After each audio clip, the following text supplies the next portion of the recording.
Welcome to Drive Time Dystopia, where the future is broken, the system is watching, and survival always comes at a cost.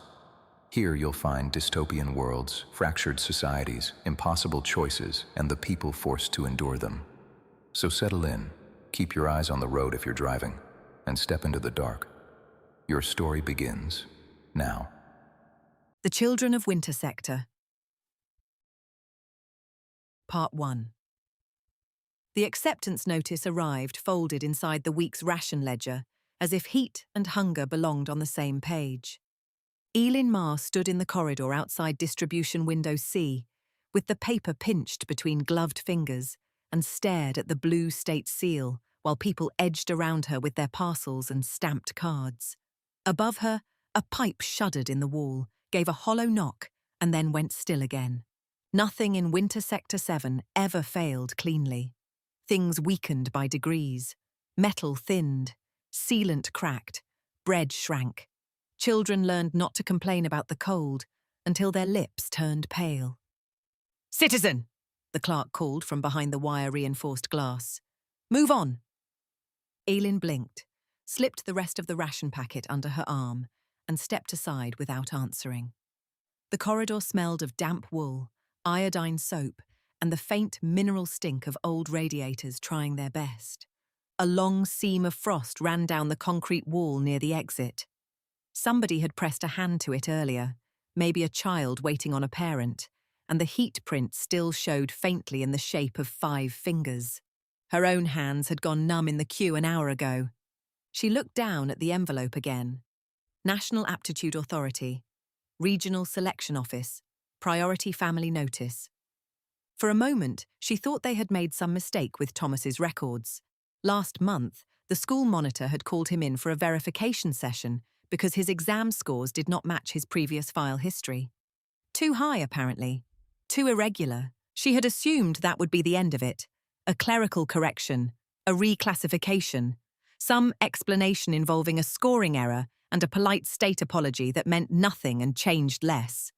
Instead, she slid a finger under the flap and unfolded the notice there in the corridor, while people muttered and boots scraped, and a child somewhere farther down the line began crying in that thin, exhausted way children cried in winter, too tired even for a full tantrum. The letter was printed on thick white paper that had not been made in Sector 7. It congratulated her. It informed her that her son, Thomas Ma, had achieved a performance score placing him within the qualifying tier for warm sector academic residential advancement. It praised his civic promise, his adaptive reasoning metrics, and his potential future contribution to national continuity. It stated that transfer arrangements would follow within 5 days. It advised her to prepare for departure. It assured her that selected children received superior housing, nutrition, education, and medical care in climate-stable zones. At the bottom, beneath a list of reporting instructions and approved luggage dimensions, was a sentence that made her stomach turn over. Families should expect an initial personal letter within 7 days of successful arrival. She read it twice, then a third time. All around her, the corridor kept moving. Boots, steam breath, the slap of ledger books against coat sleeves, someone cursing softly because their oil allotment had been reduced again. Life in Winter Sector 7 continued with its head down, because stopping to feel anything too strongly was a luxury that burned calories. Elin folded the letter once, then unfolded it again. Thomas had been chosen. For years she had told herself this was the only way children escaped. When the temperature crashed low enough to silver the inside corners of the apartment windows, when Thomas slept curled so tightly beneath the blankets that his body seemed to be trying to shrink into itself. When she watered down soup and pretended not to notice, she had let herself imagine a train carrying him somewhere warm, somewhere with electric light that did not flicker, somewhere with real milk, somewhere the state used in its posters, with clean dormitories, white plates, bright fruit, and children smiling in uniforms too new to be believable. She had wanted this. That was the first shame. The second was that now it had happened, all she could feel was fear. She tucked the notice inside her coat and walked home through the lower corridor levels, passing walls beaded with condensation and old announcements pasted over newer ones. Heat is shared survival. Waste is theft from your neighbour. Aptitude creates opportunity. The last one had a picture of 3 children in pale blue uniforms standing beneath flowering trees. Nobody in Sector 7 had seen a flowering tree in person for decades. The image had always looked less aspirational than obscene. At the stairwell, Mrs. Dren from 4B was hauling a basket of hard laundry up one step at a time. "You queued early?" the woman asked without looking up. "Had to," Aileen said. "They cut yeast again." "I know." Mrs. Dren glanced up then, breath smoking in the stairwell air. "You look strange." Aileen almost said nothing, almost climbed past and kept the blue seal secret for 1 more hour, maybe 2, just long enough to hold the thing without other people touching it with their voices. Instead, she said, "There was a notice." The woman stopped on the step below her. "What kind of notice?" Aileen hated how it sounded in her mouth. Thomas qualified. Mrs. Dren stared. Not surprise, not at first. Recognition. Then came the appropriate reaction, arranged onto her face a fraction too late. "Aileen, that's good." "It is," Aileen said. Mrs. Dren looked down at the laundry again. "Yes, of course." Neither of them moved. Finally, Aileen shifted the ration parcel under her arm and climbed past her. She could feel the other woman listening to her footsteps all the way to the next landing. By the time she opened the apartment door, Thomas was awake and sitting up in bed with his blanket around his shoulders and his hair crushed flat on one side. He had his father's long wrists, though the rest of him still belonged to childhood. Too thin neck, serious eyes, knees always finding the holes in his trousers before she could patch them. "You're late," he said. "Did they make you wait?" "They always make us wait." "Did you get oil?" "Yes." "Did they have the brown tablets or the chalky ones?" "The brown." He made a face of exaggerated relief. "Good. The chalky ones taste like wall dust." That got the smallest almost smile out of her. She closed the door quickly behind her to keep the hall air from stealing what little warmth the room had. Their radiator clanked in the corner without conviction. A thin line of rime edged the inside of the window. Near the sink, a saucepan held the last of yesterday's broth, its surface gone gelatinous with cold. Thomas saw the envelope before she said anything, his eyes fixed on the blue seal. "What's that?" Aileen set down the ration packet and took off her gloves finger by finger, buying a few seconds she did not need and could not use. It came with the ledger. "Is it from school?" "No." He was out of bed before she finished the word. "Is it about the exam?" She should have lied, maybe. Told him it was nothing. Told him later, when she had thought, when she had figured out why her hands would not stop trembling. Instead, she handed him the paper. He took it with both hands, suddenly careful, and read fast at first, then slower, then from the top again. The room changed around them while he read. The radiator knocks got louder.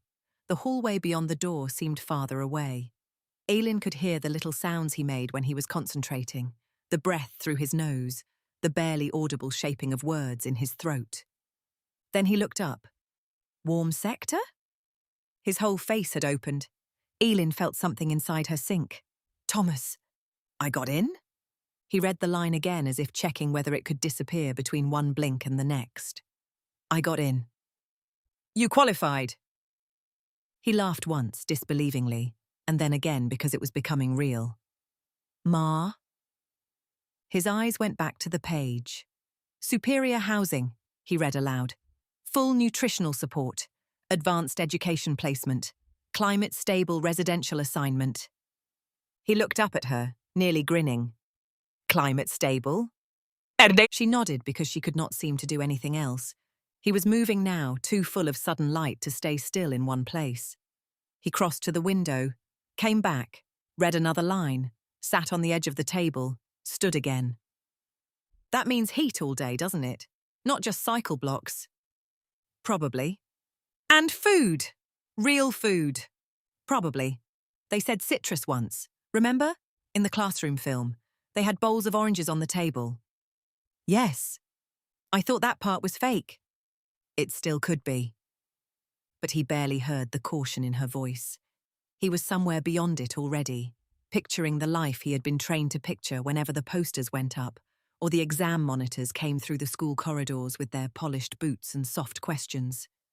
Do you think they have real books there? He asked. Not just shared tablets, books with pages. Maybe. And better tools, machine lab tools, maybe even design classes. He had loved mechanisms since he was 6. Broken clocks, hinge pins, latch springs, wire puzzles discarded from maintenance bins. His father used to bring home bent components from the boiler shop and let Thomas dismantle them on the floor between supper and lights out. After his father's lungs gave out, Thomas had kept at it alone, making little balanced contraptions from scrap and finding order where adults saw junk. They wouldn't send you for nothing, Erlin said quietly. He looked at her then, really looked, and some of the brightness in his face softened. Ma? She sat down because her knees had started to feel unreliable. I'm happy for you. You don't look happy. A laugh almost came out of her and didn't. That's because I'm your mother. He came closer, letter still in hand. You always said if I scored high enough. I know what I said. That it would be my chance. The words landed between them. She had said them. In winter, in blackouts, on mornings when he scraped frost from the blanket with the side of his hand and pretended it was a game. She had said them because children needed a horizon, even a state-issued one, especially then. He crouched in front of her chair, looking up. It's a good thing. I know. Then why are you scared? Because children left and became stories instead of people. Because the state praised sacrifice in the voices people used for funerals. Because even now, with the paper in her apartment and his name printed on it, she realized she could not name a single family in Winter Sector 7 that had received years of letters, holiday visits, photographs, anything solid enough to prove the warm sectors were more than a beautiful theft. Instead, she touched the side of his face with 2 cold fingers and said, because good things always seem to cost more than they first claim. He frowned, trying to follow that. He was old enough to understand seriousness, young enough still to resist despair by instinct. I'll send letters, he said. The sentence went through her like wire. Yes, she said. You will. Part 2. He went back to the notice, reading more slowly now, mouthing certain words, reporting date, medical clearance, personal effects allowance, residential assignment. Erlin stood and began putting away the rations because her body needed work if her mind was going to stay steady. Grain packet in the cabinet, oil can under the sink, brown vitamin tablets in the chipped blue cup. The motions were familiar enough to calm her a little. Then someone knocked on the wall. Not the door, the wall. 3 quick taps from the apartment next door. Then 2, then 3 again. News travelled in the building the way heat did. Unevenly, but fast. Thomas looked up, smiling before he meant to. Erlin closed her eyes for half a second. By the time the evening ration bell rang for the canteen, 4 different neighbours had found reasons to stop by. Mrs. Dren brought half a handful of dried apple peelings she claimed she would never use. The boy from 3A asked Thomas what the exam questions had been like. Mr. Sava from the service corridor stood in the doorway rubbing his jaw and said, Well, you'll be all right then, in a tone that made it sound less like congratulations than surrender. Each person said the same things in different arrangements. What an honour, what a chance. You must be proud. He'll do well there. Not one of them said my nephew went and writes every month. My sister's girl came back for summer interval. My cousin saw the schools with his own eyes. The absence of those details grew louder with every visitor. At the canteen, the air was warmer than the apartment only because so many bodies were packed into it. Steam clouded the serving windows. The evening meal was broth thickened with root starch and flecked with protein shavings too small to identify. Usually Thomas ate quickly and without comment. Tonight he sat straighter, aware of eyes finding him from other tables. A woman from the laundry block moved aside so he could have her seat nearer the radiator. Someone else slid him an extra heel of bread. One of the school proctors, off shift and out of uniform, raised a metal cup toward him from across the room as if toasting a promotion. Thomas flushed with a mixture of pride and embarrassment. He looked, Elin thought, like a boy being measured for a future he still believed belonged to him. "Eat," she murmured. "I am." "You're staring," he smiled. "They're staring. Then let them do the work." He ducked his head and tore the bread. Across the canteen, near the far wall where the older women tended to sit beneath the cracked civic portrait, someone kept watching them. Not with curiosity, with attention. She was perhaps in her 50s, maybe older, hard to tell under winter wear. Her coat had been mended so often it looked built from different decades. Her face was narrow, her hair gone nearly white at the temples. She was not eating much. Her eyes moved from Thomas to Ailin and back again with the slow certainty of someone recognizing a pattern she hated. Ailin had seen her before in passing. Stairwells, distribution queues, maintenance hearings, never close enough to exchange names. When Thomas finished and took both trays toward the return counter, the woman stood. She crossed the canteen with no wasted movement and stopped beside Eilin's table. "Your son," she said, not as a question. Ailin looked up. "Yes." The woman nodded once. "Mine was Lena Venn." The name meant nothing for one blank second, then hit with the dull force of memory. A girl from years back. Bright, selected, mentioned for a week and then not mentioned much again. The woman pulled out the empty chair across from Ailin and sat without waiting for permission. Up close, her skin looked worn thin by cold, but her eyes were clear. "I'm Orla," she said. Ailin glanced toward Thomas. He was still at the return line, talking to another boy, letter brightness not yet gone from him. "What do you want?" Ailin asked. Orla folded her hands on the table. No shaking, no fever in her voice. That steadiness frightened Ailin more than grief would have. "I want to save you time." "From what?" "From telling yourself what I told myself." Ailin felt her shoulders tighten. "I'm not in the mood for riddles." "Good, then I won't use any." Orla's gaze flicked once toward Thomas and came back. "They'll take him in 5 days. They'll put him on a heated carriage with clean windows and polite staff. Someone will tell you he's special. Someone will say special children belong where they can thrive. Then you'll wait." Erlin's fingers closed around her spoon. Orla leaned in only slightly. "Did they tell you to expect the first letter in 7 days?" Everything in Ailin went still. Because that exact sentence was in the notice now folded in her coat pocket. Ailin said nothing. She did not need to. Orla sat back, the saddest kind of certainty passing across her face. "They always do," she said. "And after that?"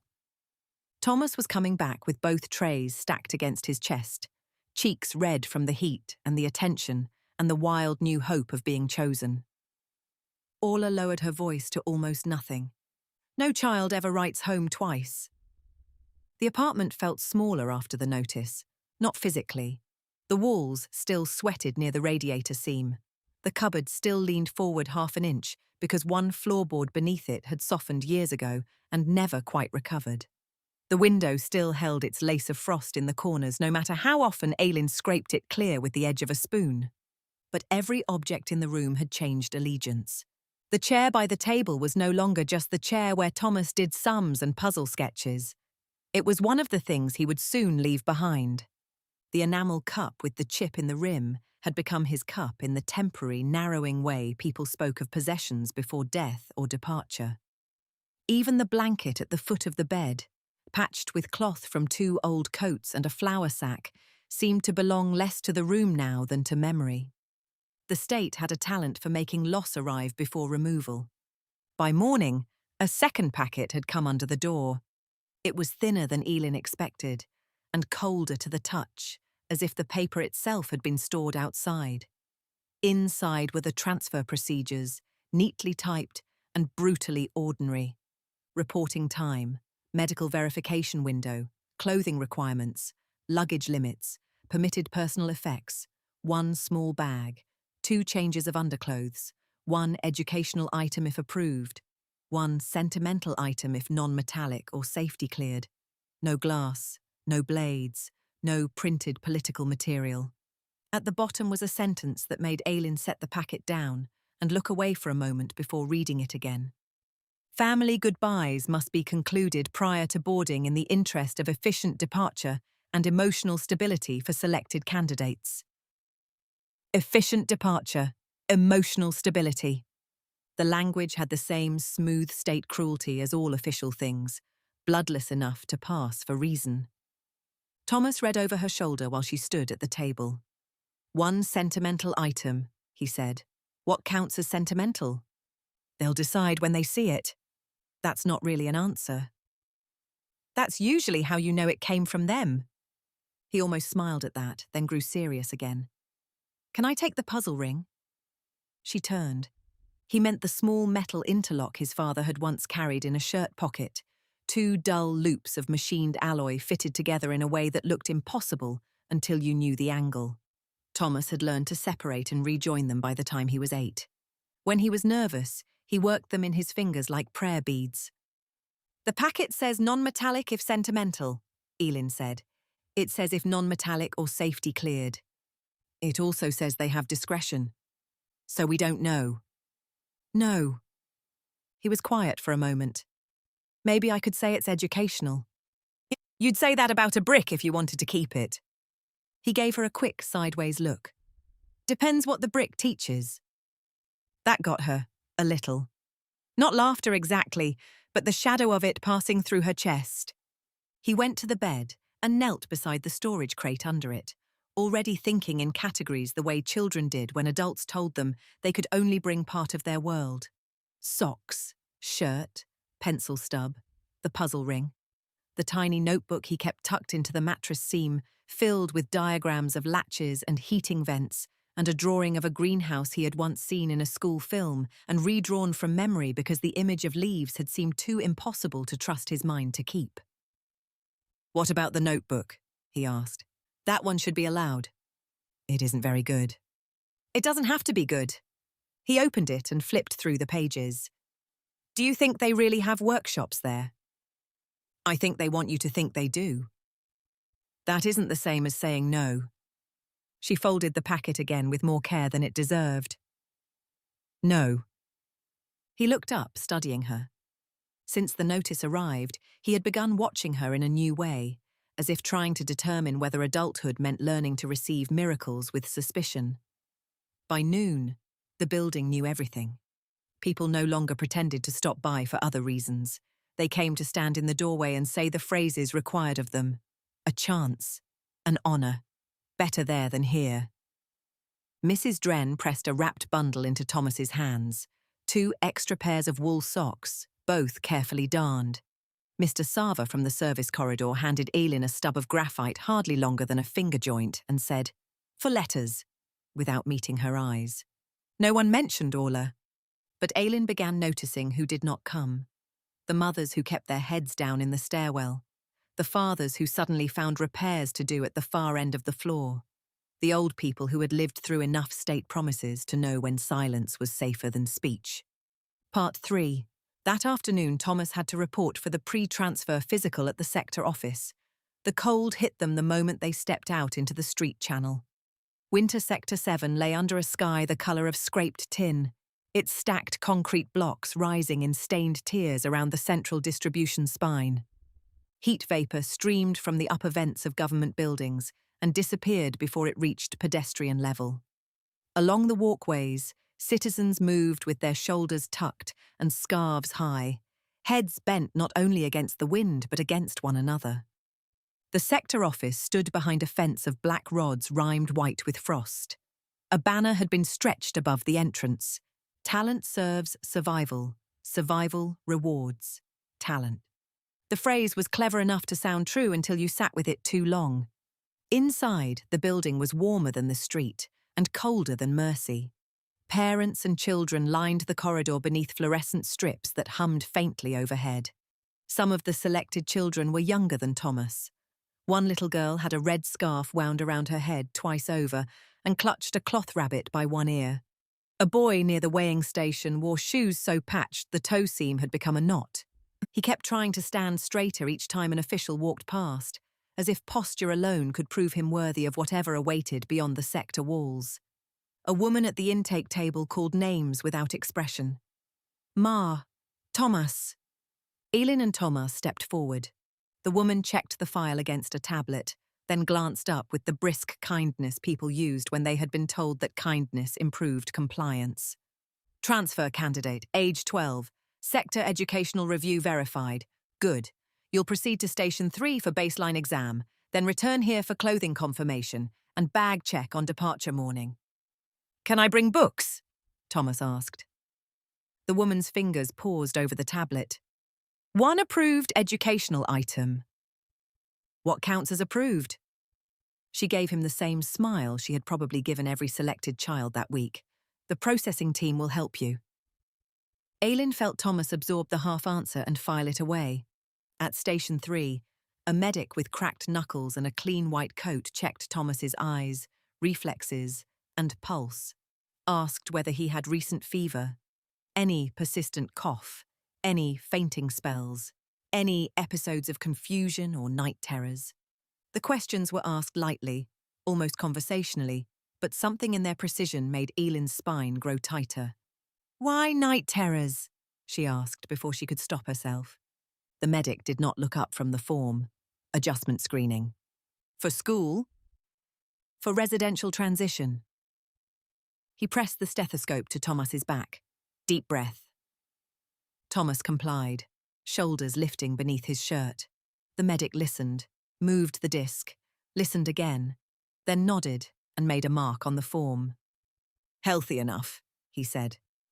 Healthy enough for what? Elin thought, but did not say. When they came back into the main corridor, the line had shortened. A cluster of parents stood near the exit, speaking in low, brittle voices. Among them, Aylin saw Orla. She had not expected her and had not wanted to. Still, the sight of her brought a strange, grim steadiness with it. Orla waited until Thomas drifted toward a wall display showing images of warm sector dormitories and hydroponic gardens. Then she crossed the corridor and stopped beside Aylin without greeting. You came, Aylin said. Of course I came. To do what? Orla looked at the display board, at the bright children on the screen beneath artificial sun lamps, at the tidy trays of fruit. To remember how good they are at staging things. Elin's throat tightened. This isn't helping. No, Orla said. It won't. From inside her coat, she drew 3 folded sheets, worn nearly soft at the creases. She held them a moment in her hand before passing them over. Aylin took them. Each was a letter, copied by hand rather than original. At the top of the first was Lena Ven's name. Beneath that, a neat transcription in blue ink. Dear Mama, the light is kind here. They let us sleep without gloves, and the walls stay warm through the night. Her eyes moved lower. The food is colourful. I had fruit with a bitter peel and sweet inside. The second letter, from a child named Perrin Holt in Sector 11, contained the same image in different order. The third, from a girl named Sava Dreen of Sector 3, used nearly the same phrase. The walls are warm here. My hands do not hurt anymore. Elin lifted her head slowly. Children say similar things. Yes, Orla replied. Sometimes because they are children, sometimes because someone gives them language. These are copies. The originals were taken when people started asking questions. Aylin looked back down. There were other repetitions now that she saw them. The mention of soft bedding, of bright corridors, of being grateful, of being told they were helping more people than they could imagine. The letters were not identical. They were worse than identical. They were shaped to feel individual while circling the same set of images like cattle around a pen. She wrote once, Orla said quietly. Lena, I slept with the paper inside my shirt for a month because it still smelled different from sector air. I told myself she was busy, then thriving, then being trained somewhere important. I told myself every lie they left room for me to tell. It lasted almost a year. Elin folded the letters back along their old seams and handed them over. Her fingers felt clumsy. What happened after that? Nothing happened, Orla said. That was the worst part. Nothing. No second letter. No official reply that meant anything. No return notice. No burial. No proof. Just silence stretched so long it became its own kind of state policy. A burst of laughter came from the display board where one of the boys had asked whether the hydroponic tomato vines were real or decorative, and an official had answered, both, ideally. The parents nearby smiled because smiling was easier than making a scene.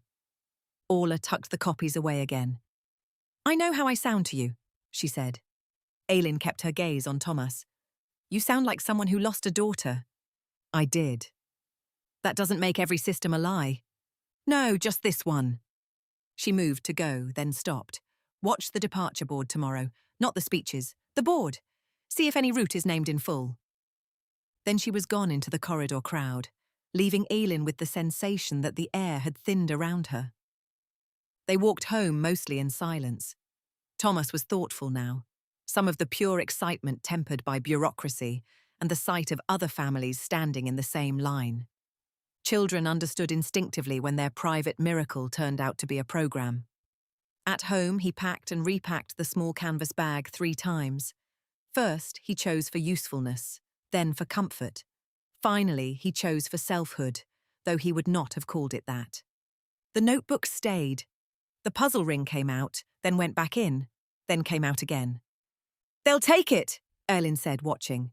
They might not. They might. He set the ring on the table and stared at it. If I leave it here, it feels like I'm already gone. That nearly undid her. She went to him and stood close enough to feel the small, radiating heat of his body through both their layers. Take it to the checkpoint, she said. If they clear it, you keep it. If they don't, it comes home. He nodded without speaking. That night, neither of them slept well. Pipes knocked on and off through the walls. Somewhere below their floor, a baby cried until its voice went hoarse. The radiator gave heat for 23 minutes by Elin's count, then fell silent again.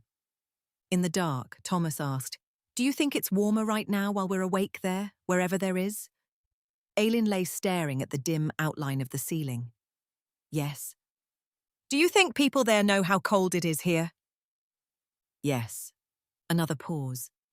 Do you think they remember? She turned her head on the pillow, though she could barely make out his shape beneath the blankets. I don't know, she said. Departure morning arrived under clear weather so cold the stairwell windows had gone opaque from the inside. The whole building seemed awake before dawn. Doors opened and shut. Water pails scraped. Boots thudded. Somewhere on the 3rd floor, someone was singing under their breath, not from joy, but from nerves.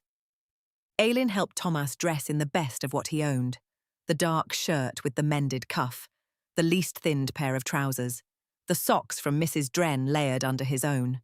She combed his hair with wet fingers because the comb teeth had broken last year. Then she tied the scarf at his throat and stepped back. He looked older, not changed, framed differently, selected. He picked up the canvas bag. It's light. It has to be. That's stupid. Yes. He gave the room one fast, embarrassed glance as if afraid she would see him saying goodbye to things. The bed, the radiator, the table with the burn mark from before he was born, the window, the saucepan, the world of one room and a corridor, and a mother who had kept him alive inside both. They joined the stream of people moving toward the departure plaza. Part 4. The plaza had once been an equipment yard. Now it was a broad rectangle of cracked concrete bordered by watchtowers and heating ducts, used for announcements, discipline assemblies, and official ceremonies designed to resemble celebrations. A temporary platform had been erected at the far end. Behind it stood 3 transport cars linked in a row, their windows steamed faintly from internal heat.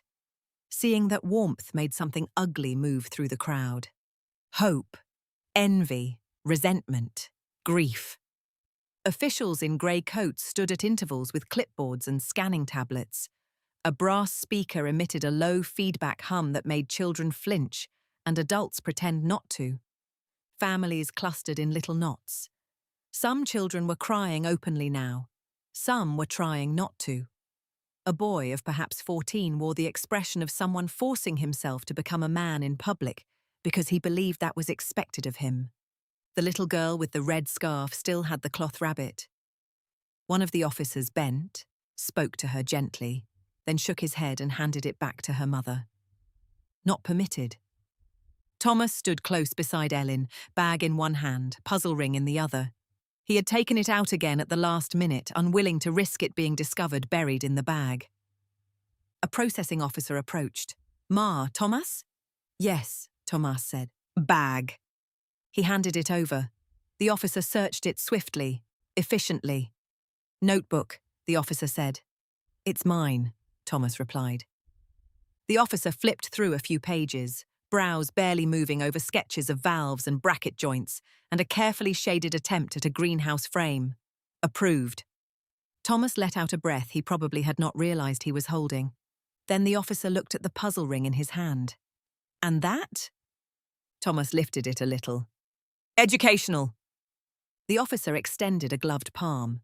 Thomas surrendered it. The man turned the interlocked loops once, then twice. For a second, Aylin thought he would pocket it, or drop it into the discard bin beside his boot with the cloth rabbit and 3 other forbidden objects. Instead, he frowned faintly. "Show me." Thomas blinked. "What?" "How it works." The officer handed it back.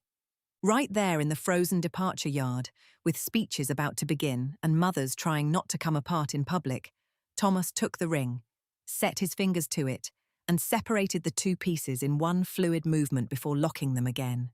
The motion was so practiced it had become graceful. The officer watched. Then, perhaps against his own better judgment, he said, "Approved."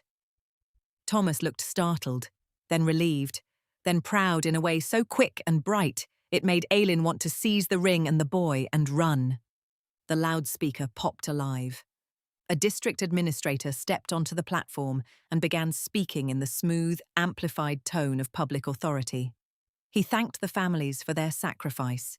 He praised the selected candidates for their contribution to national continuity. He spoke of advancement, duty, excellence, climate stability, future service, and the moral strength of a society that invested in merit even during scarcity. Aylin barely listened. She scanned the transport cars. Their windows were clear now in patches, where interior warmth had melted the frost. Each car bore a small route placard near the front door. She remembered Orla's instruction and narrowed her eyes. The first placard read only, "Transfer Unit A." Below it, "Authorized thermal corridor access. No sector destination, no city, no school." Nothing a mother could point to on a map. The second and third carried the same wording. She felt cold all the way through then. "Families will now conclude farewells," the loudspeaker announced. Around her, people bent quickly into their children. Hands gripped shoulders. Mothers kissed foreheads. Fathers said things in low, urgent voices meant to sound steady. One woman broke and had to be held up by the person beside her. An officer approached her at once, not harshly, but with that same institutional pressure that treated emotion as a scheduling problem. Thomas turned to Ellen. For one heartbeat, neither of them moved. Then she took his face in both hands. Up close, he was still just her boy. Chapped lip, red nose from the cold, a nick on his chin from yesterday when the razor edge on the wash basin shelf caught him. "Listen to me," she said. He nodded, eyes fixed on hers. "You pay attention to everything." "I will. You don't say more than you need to until you understand a place." "All right. If something feels wrong, you notice it. You remember it." "All right. And you write." His throat moved. "I will." She wanted to tell him not to trust them, not to let anyone put him somewhere he could not leave, not to disappear politely. But the officers were already moving along the line, guiding children toward the carriage doors. So she kissed his forehead once, hard enough to feel the cold in his skin and the living heat beneath it. He hugged her then with sudden violence, thin arms all strength and desperation. She held him back just as hard. When he pulled away, His eyes were wet, though he would have denied it if asked. "Ma," he said, trying for steadiness and nearly finding it, "when I come back." The sentence stopped there because even he heard how uncertain it sounded. She touched the scarf at his throat, straightening what did not need straightening. "Go on," she whispered. He climbed the carriage steps with the other children. Inside, yellow light fell across rows of real upholstered seats. A woman in a blue uniform smiled and guided them inward. Thomas turned once before he reached his place, lifted the puzzle ring slightly in one hand, as if showing her he had won something, then sat by the window. Outside, the families were being moved back behind a painted line on the concrete. Aylin obeyed because disobedience now would only take the last sight of him from her. The carriage door sealed with a pneumatic hiss. Engines underneath the transport units began to thrum, low and powerful and impossibly well fed. Heat bloomed against the inside of the glass, clearing broad circles through the frost. Through one of them, Thomas found her. He raised his hand and pressed it flat to the window. She stepped forward until the painted line stopped her and lifted her own hand to the glass from outside. For one brief second, the warmth from within met the cold without, and the frost between their palms thinned to water. Then the convoy jolted, straightened, and began to move. The children's faces slid past in lit rectangles, red scarf, wide eyes, one boy already staring straight ahead, refusing to look out. Thomas kept his hand to the glass as long as he could, his mouth moving around words she could not hear. Then the carriage gathered speed. The handprint blurred, the steam reformed, and the train took her son into the white morning. The first 3 days after Thomas left did not feel like time. They felt like weather. Aylin moved through them the way she moved through freezing fog on the upper catwalks at work, carefully, with reduced sight, one hand always half extended for balance. The apartment had not become quiet in any ordinary sense. Pipes still knocked in the walls. The radiator still coughed itself awake in short, mean cycles. Footsteps still passed in the corridor beyond the door. But Thomas had taken with him the small human noises that gave the room proportion. No pencil tapping against the table when he worked through a problem in his head. No muttered arguments with diagrams. No sudden questions from the bed after lights out, when the dark made him philosophical and bold at once. No scrape of the crate under the mattress when he went searching for some bent scrap of metal he had decided could become something better. The room had not gotten larger. It had gotten emptier in a way that made emptiness feel like an active force. On the second morning, she found one of his socks behind the chair leg, stiff with cold, and turned half inside out. She stood holding it for a long time before setting it on the table, because putting it away felt too much like admitting its owner was elsewhere, and properly so. People in the building adjusted to his absence faster than she could bear. At first there were still pauses in the corridor when she passed, half questions, looks that asked whether anything had arrived yet while pretending to ask nothing at all. Mrs. Dren knocked that evening and brought a cracked cup of chicory substitute, as if warmth carried in another person's hands might count more than warmth in a pipe. By the fourth day, even that softened. The building had its own hungers, its own shortages, its own children still waking cold. Winter Sector 7 could not afford to keep grief at full attention forever, especially not the state-approved kind. Aylin hated everyone a little for that. She hated herself more for understanding it. At work, the boiler registry office was much the same as ever. Damp ledgers, stiff fingers. Clerks hunched over allocation sheets while the supervisor pretended the numbers on the page could become sufficient by force of tone alone. Aylin spent her shift copying thermal maintenance requests from one system to another and verifying which residential blocks qualified for partial overnight extension during the coming cold front. The data columns marched across the page in clean, indifferent rows. Consumption, efficiency, leak loss, corridor priority, infirmary priority, industrial exception. She read them and stamped them, and felt as though she were spending the day inside a machine built to teach people that suffering, once arranged into tables, ceased to be suffering and became administration. At night, she counted toward the promised 7th day whether she wanted to or not. The line in the notice had become a hook in her mind. Families should expect an initial personal letter within 7 days of successful arrival. Part 5. On the 6th night, she dreamed of Thomas standing in a corridor so warm the walls shone wet with heat. He was smiling at her and speaking, but each time she got close enough to hear him, the sound of his voice turned into the clanking of their apartment radiator. She woke before dawn with her hand on the pipe beside the bed, fingers pressed so hard against the metal that the ridges of the seam marked her skin. The 7th day dawned bright and vicious. Cold like that carried its own clarity.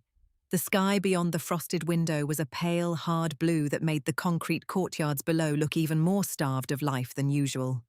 She told herself she would not wait by the door. She lasted 17 minutes. After that, she found reasons to remain near the corridor, straightening nothing, refolding the blanket, wiping the table with a rag that had long since given up any real cleaning power. Each sound outside made her look up. Boots passing, a child laughing 2 doors down. The thud of a parcel dropped at someone else's threshold. Once, the unmistakable slide of paper under a door on the floor below. Her body reacted before her mind did, stepping toward the hall with such speed it left her dizzy. By noon, she despised the part of herself that had become an animal at a feed slot. In the early afternoon, 3 measured knocks came at the door. Official, deliberate. For one strange moment, she could not move. Then she crossed the room and opened it. A postal runner in insulated grey stood in the corridor, holding a narrow packet and a digital receipt slate. He was young enough that the fuzz on his jaw looked like a recent concession to manhood. "Aylin Ma?" he asked. "Yes." Registered personal correspondence. Sign. Her signature looked unlike her own hand when she wrote it. Only after the runner turned and went did she shut the door and look at the envelope. White paper. Better stock than ration forms. No blue ministry seal this time, but a transfer routing code stamped in the corner and, beneath it in pen, for Ma. Her fingers went weak. She sat down without choosing to sit.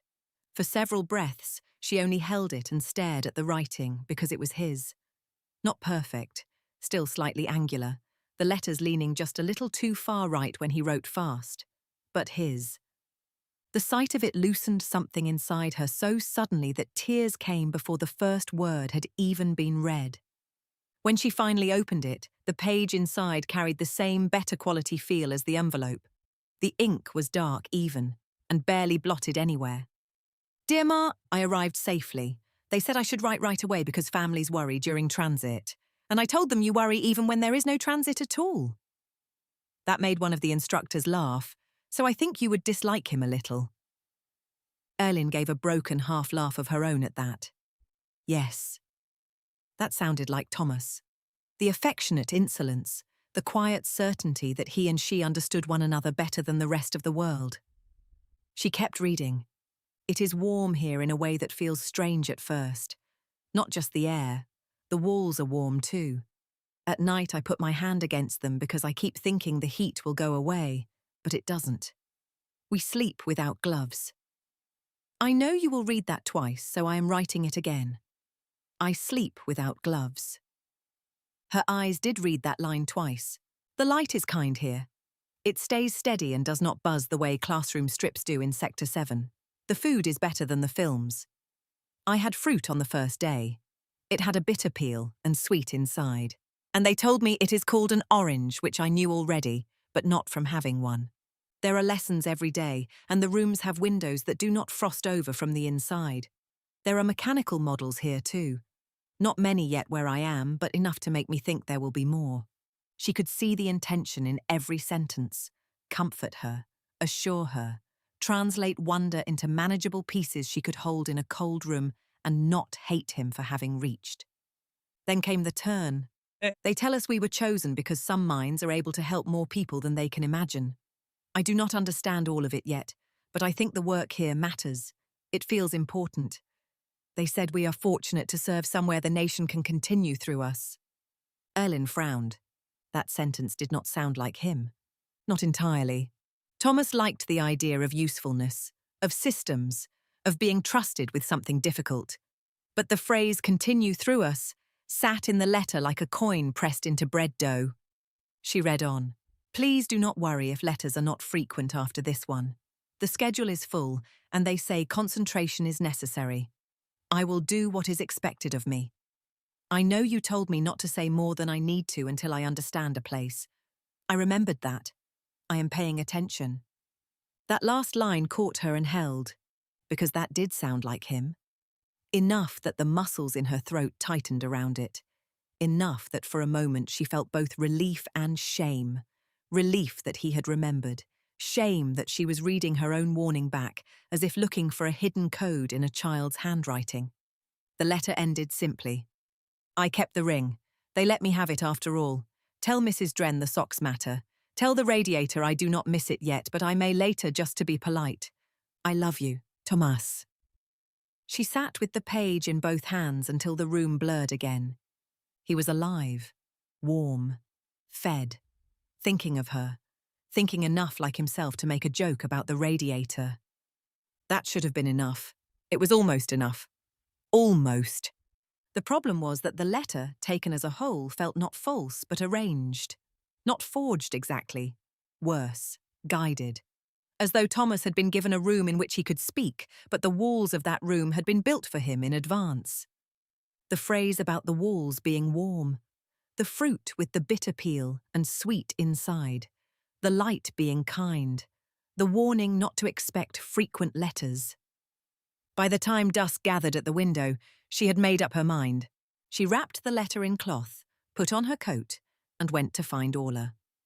Orla lived 2 blocks over in a residential stack older than Aylin's. The entrance smelled of cabbage water, old dust, and medicinal alcohol. On the 3rd floor, a man with a bad leg was repairing a crate latch by lantern light. He looked up when Aylin passed and then deliberately looked down again. Orla opened her door before Aylin had finished the 2nd knock, as if she had been standing just inside. Neither of them spoke in the hall. Orla stepped aside and let her in. The room was warmer than Aylin's by a degree or two, enough to suggest obsessive maintenance or ruthless self-denial elsewhere in the ration ledger. It held fewer objects too, as if over time Orla had stripped away everything not needed for function or memory. A narrow bed, a square table, 2 chairs, shelving with jars labelled in a precise hand, and on the far wall, above the radiator, a single framed photograph no bigger than an open palm.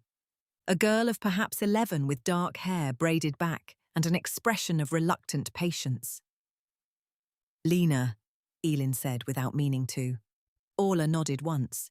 Aylin drew out Thomas's letter. It came today.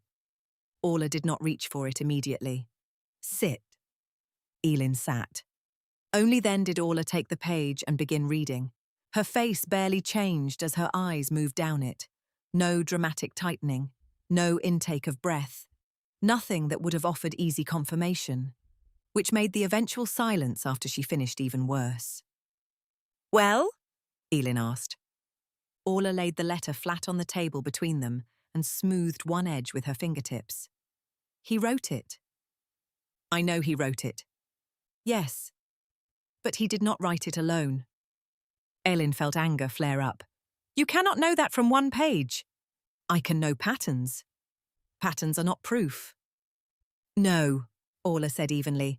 They are how proof first learns to breathe. She rose, crossed to a cabinet, and took out a wrapped bundle tied with faded cloth. From it she removed several pages, each covered in dense, careful handwriting. Copies again, preserved the only way people in places like this could preserve anything. She laid 3 of them beside Thomas's letter. Different hands, different names at the top, different years. Aylin looked. The first was Lena's. The light is kind here. The second, from Perrin Holt, mentioned fruit with bitter peel and sweet inside.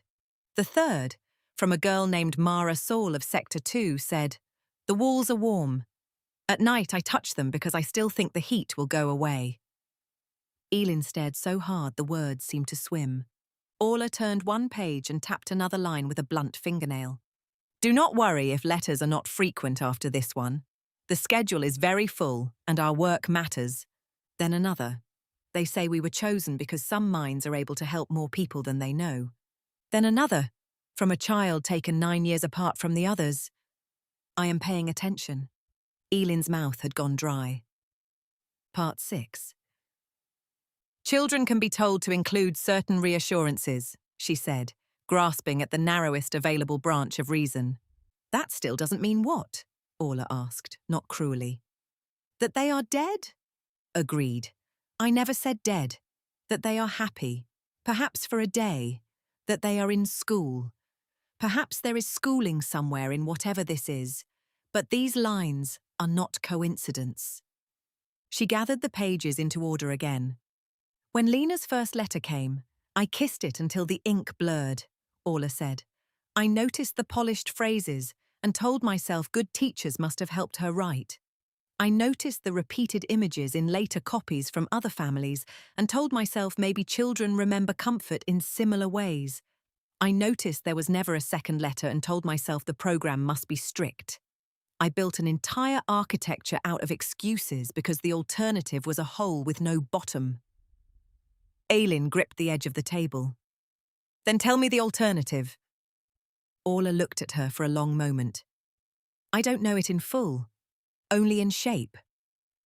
That is not enough. It has to be until more appears.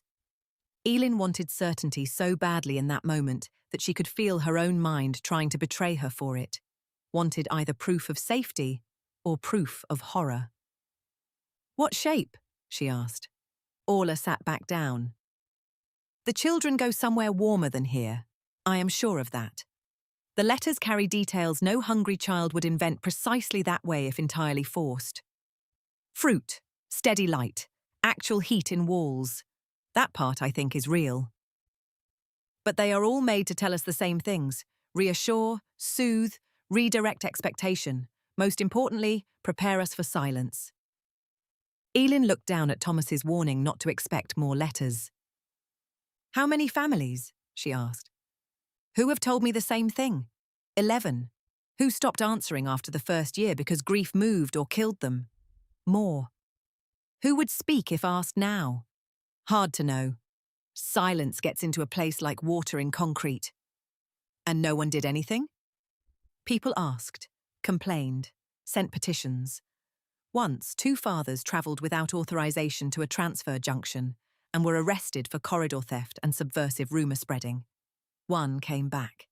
He had fewer teeth and no useful memory left that he was willing to speak aloud. The room seemed to tilt slightly. Orla poured a thin stream of hot water into 2 cups. I am not telling you this so you can join me in despair, she said. I am telling you because now there are 2 mothers paying attention instead of 1. Eileen took the cup and did not drink. What exactly have you done?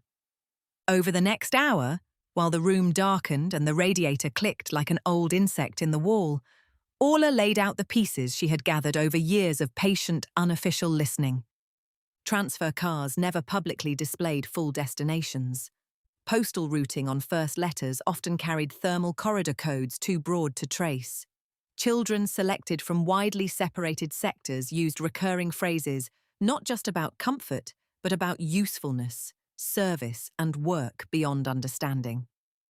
Families who pressed officials too hard received the same sequence of responses: bureaucratic reassurance, warning against destabilizing rumor, then administrative silence. Once, years ago, a maintenance worker claimed he saw a child intake roster attached to a thermal infrastructure requisition. That's nothing, Eileen said, though her voice no longer carried certainty. It's fragments. Fragments don't bring him back. Neither does sitting with 1 letter until the paper wears out. The sentence landed harder than either of them expected. Eileen looked again at Thomas's handwriting. I remembered that. I am paying attention. The line burned now with double meaning. What do you need from me? Orla asked quietly. The question surprised Eileen. I don't know yet, she admitted. That's honest. I hate honest. Most useful things are unpleasant. For a moment, despite everything, that almost sounded like something Thomas might have said. Eileen stood and crossed to the wall photograph. Lena stared back from another year, another state-issued future. How old was she? 11. Thomas is 12. Yes. Did she like machines? Orla blinked, startled. How did you know? The way you arranged the shelves. Everything sorted by function. Orla let out a soft breath. She liked taking apart fan housings and swearing she'd improve them one day. Erlin closed her eyes. Children of winter, she thought suddenly, sharpened by deprivation into exactly the kinds of minds a desperate state might prize. When she turned back, her face must have shown some change, because Orla straightened. What are you thinking? That the phrase in the letter is wrong. Which one? Some minds are able to help more people than they can imagine. Eileen touched the page. That is not how they talk about schools.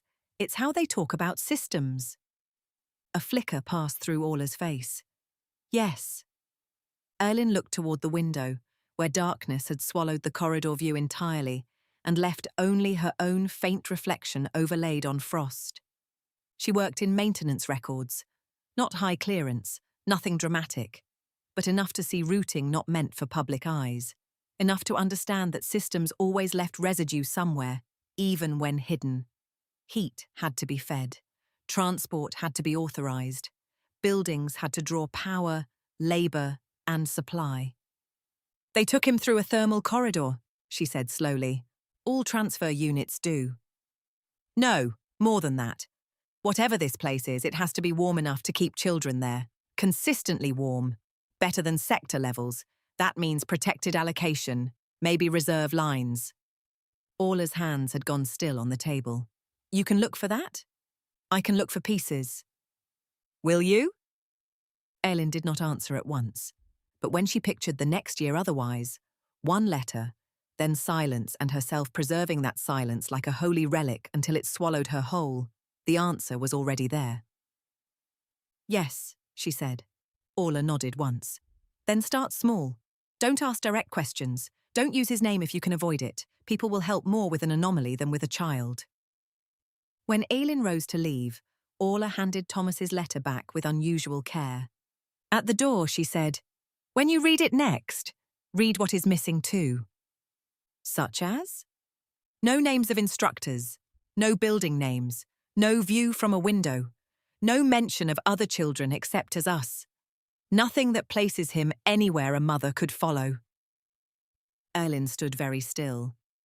Then she went home through the freezing corridors with the letter hidden inside her coat, warm now from her body.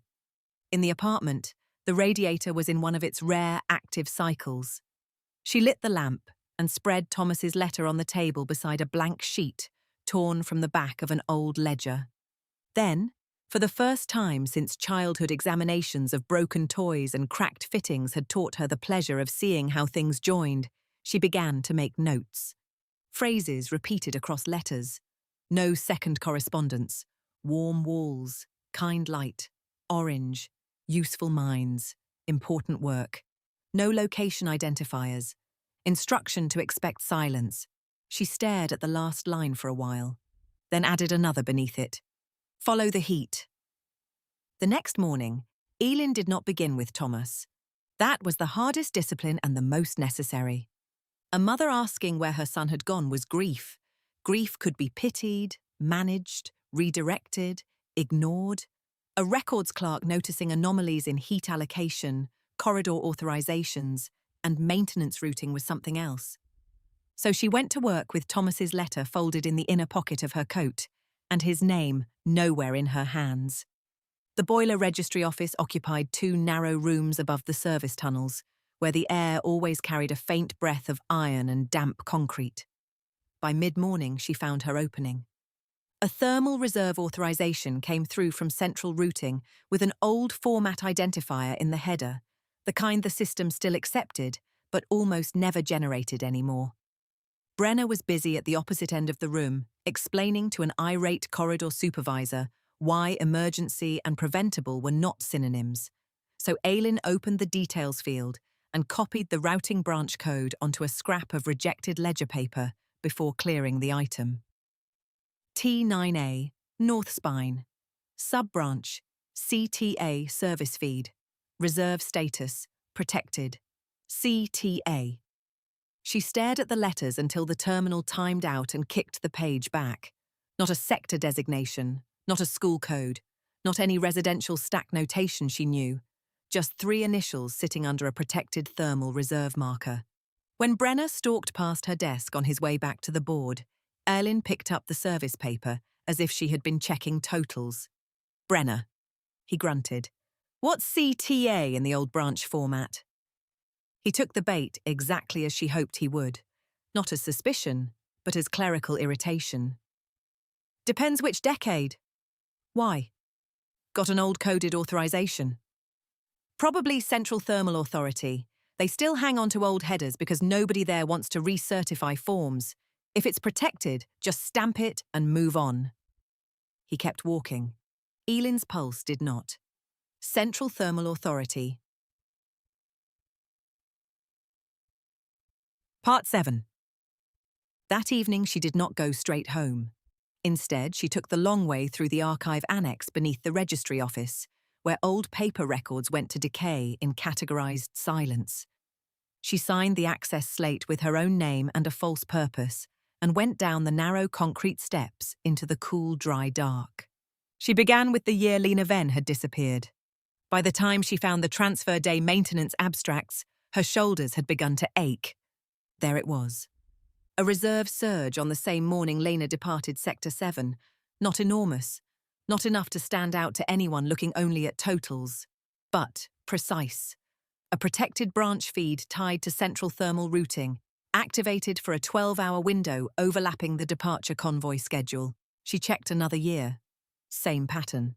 Another child from another sector, drawn from Orla's copied letters. Same pattern again. Eileen leaned back on her heels between the shelves and let the truth settle in stages. This was not one corridor, one season, one improvised emergency. It was a system. Children left. Protected thermal feeds opened. Somewhere beyond public routing, power and heat were being reserved for their arrival every time. She spent the next hour cross-referencing until she no longer needed coincidence to explain anything. Different years, different sectors, different convoy designations, always the same underlying behavior in the thermal logs. Protected reserve flow through central authority branches, timed to departures, and sustained just long enough afterward to suggest intake rather than transit. When she climbed back up from the archive, it was fully dark outside. The office had emptied except for the night checker asleep at the far desk. Eileen signed out, folded the copied codes into the hem of her glove, and walked home through the freezing corridor spine with the first hard shape of knowledge pressing against her skin. Orla was waiting in her doorway. Not inside, in the hall. Eileen stopped. How did you know I'd come? You have the look, Orla said. What look? The one that says guessing has become arithmetic. Eileen let herself inside. The older woman closed the door behind them and waited. The letters match transfer day heat reserves, Eileen said. Not only Thomas, others, years apart. Orla's face did not change much, but her hands closed once and reopened. Where? Protected central branches. That still doesn't tell us destination. No, but it tells us there is one. She took out the folded scraps, smoothed them on the table, and walked Orla through the dates. Departure windows, reserve spikes, central thermal markers, protected branch status. So, the children aren't simply put on a train and scattered to various schools, Orla said at last. No. They're being fed into the same infrastructure. Yes. Orla stared at the codes as if by force of looking she could turn them into a door. What does CTA control? Officially, grid balancing, thermal corridor routing, emergency reserve governance, industrial priority arbitration. Unofficially, Eileen thought of the vague language in Thomas's letter. Some minds are able to help more people than they can imagine. I don't know yet. The next 2 workdays passed in a kind of strained duplicity. Outwardly, Eileen was the same as ever. Inwardly, she was tracing a hidden system through the skeleton of the visible one. She learned quickly that direct mapping would get her nowhere. Public corridor schematics ended where central authority jurisdictions began. Branch lines passed into blank zones, relabeled only as administrative infrastructure or restricted thermal support. So she shifted tactics.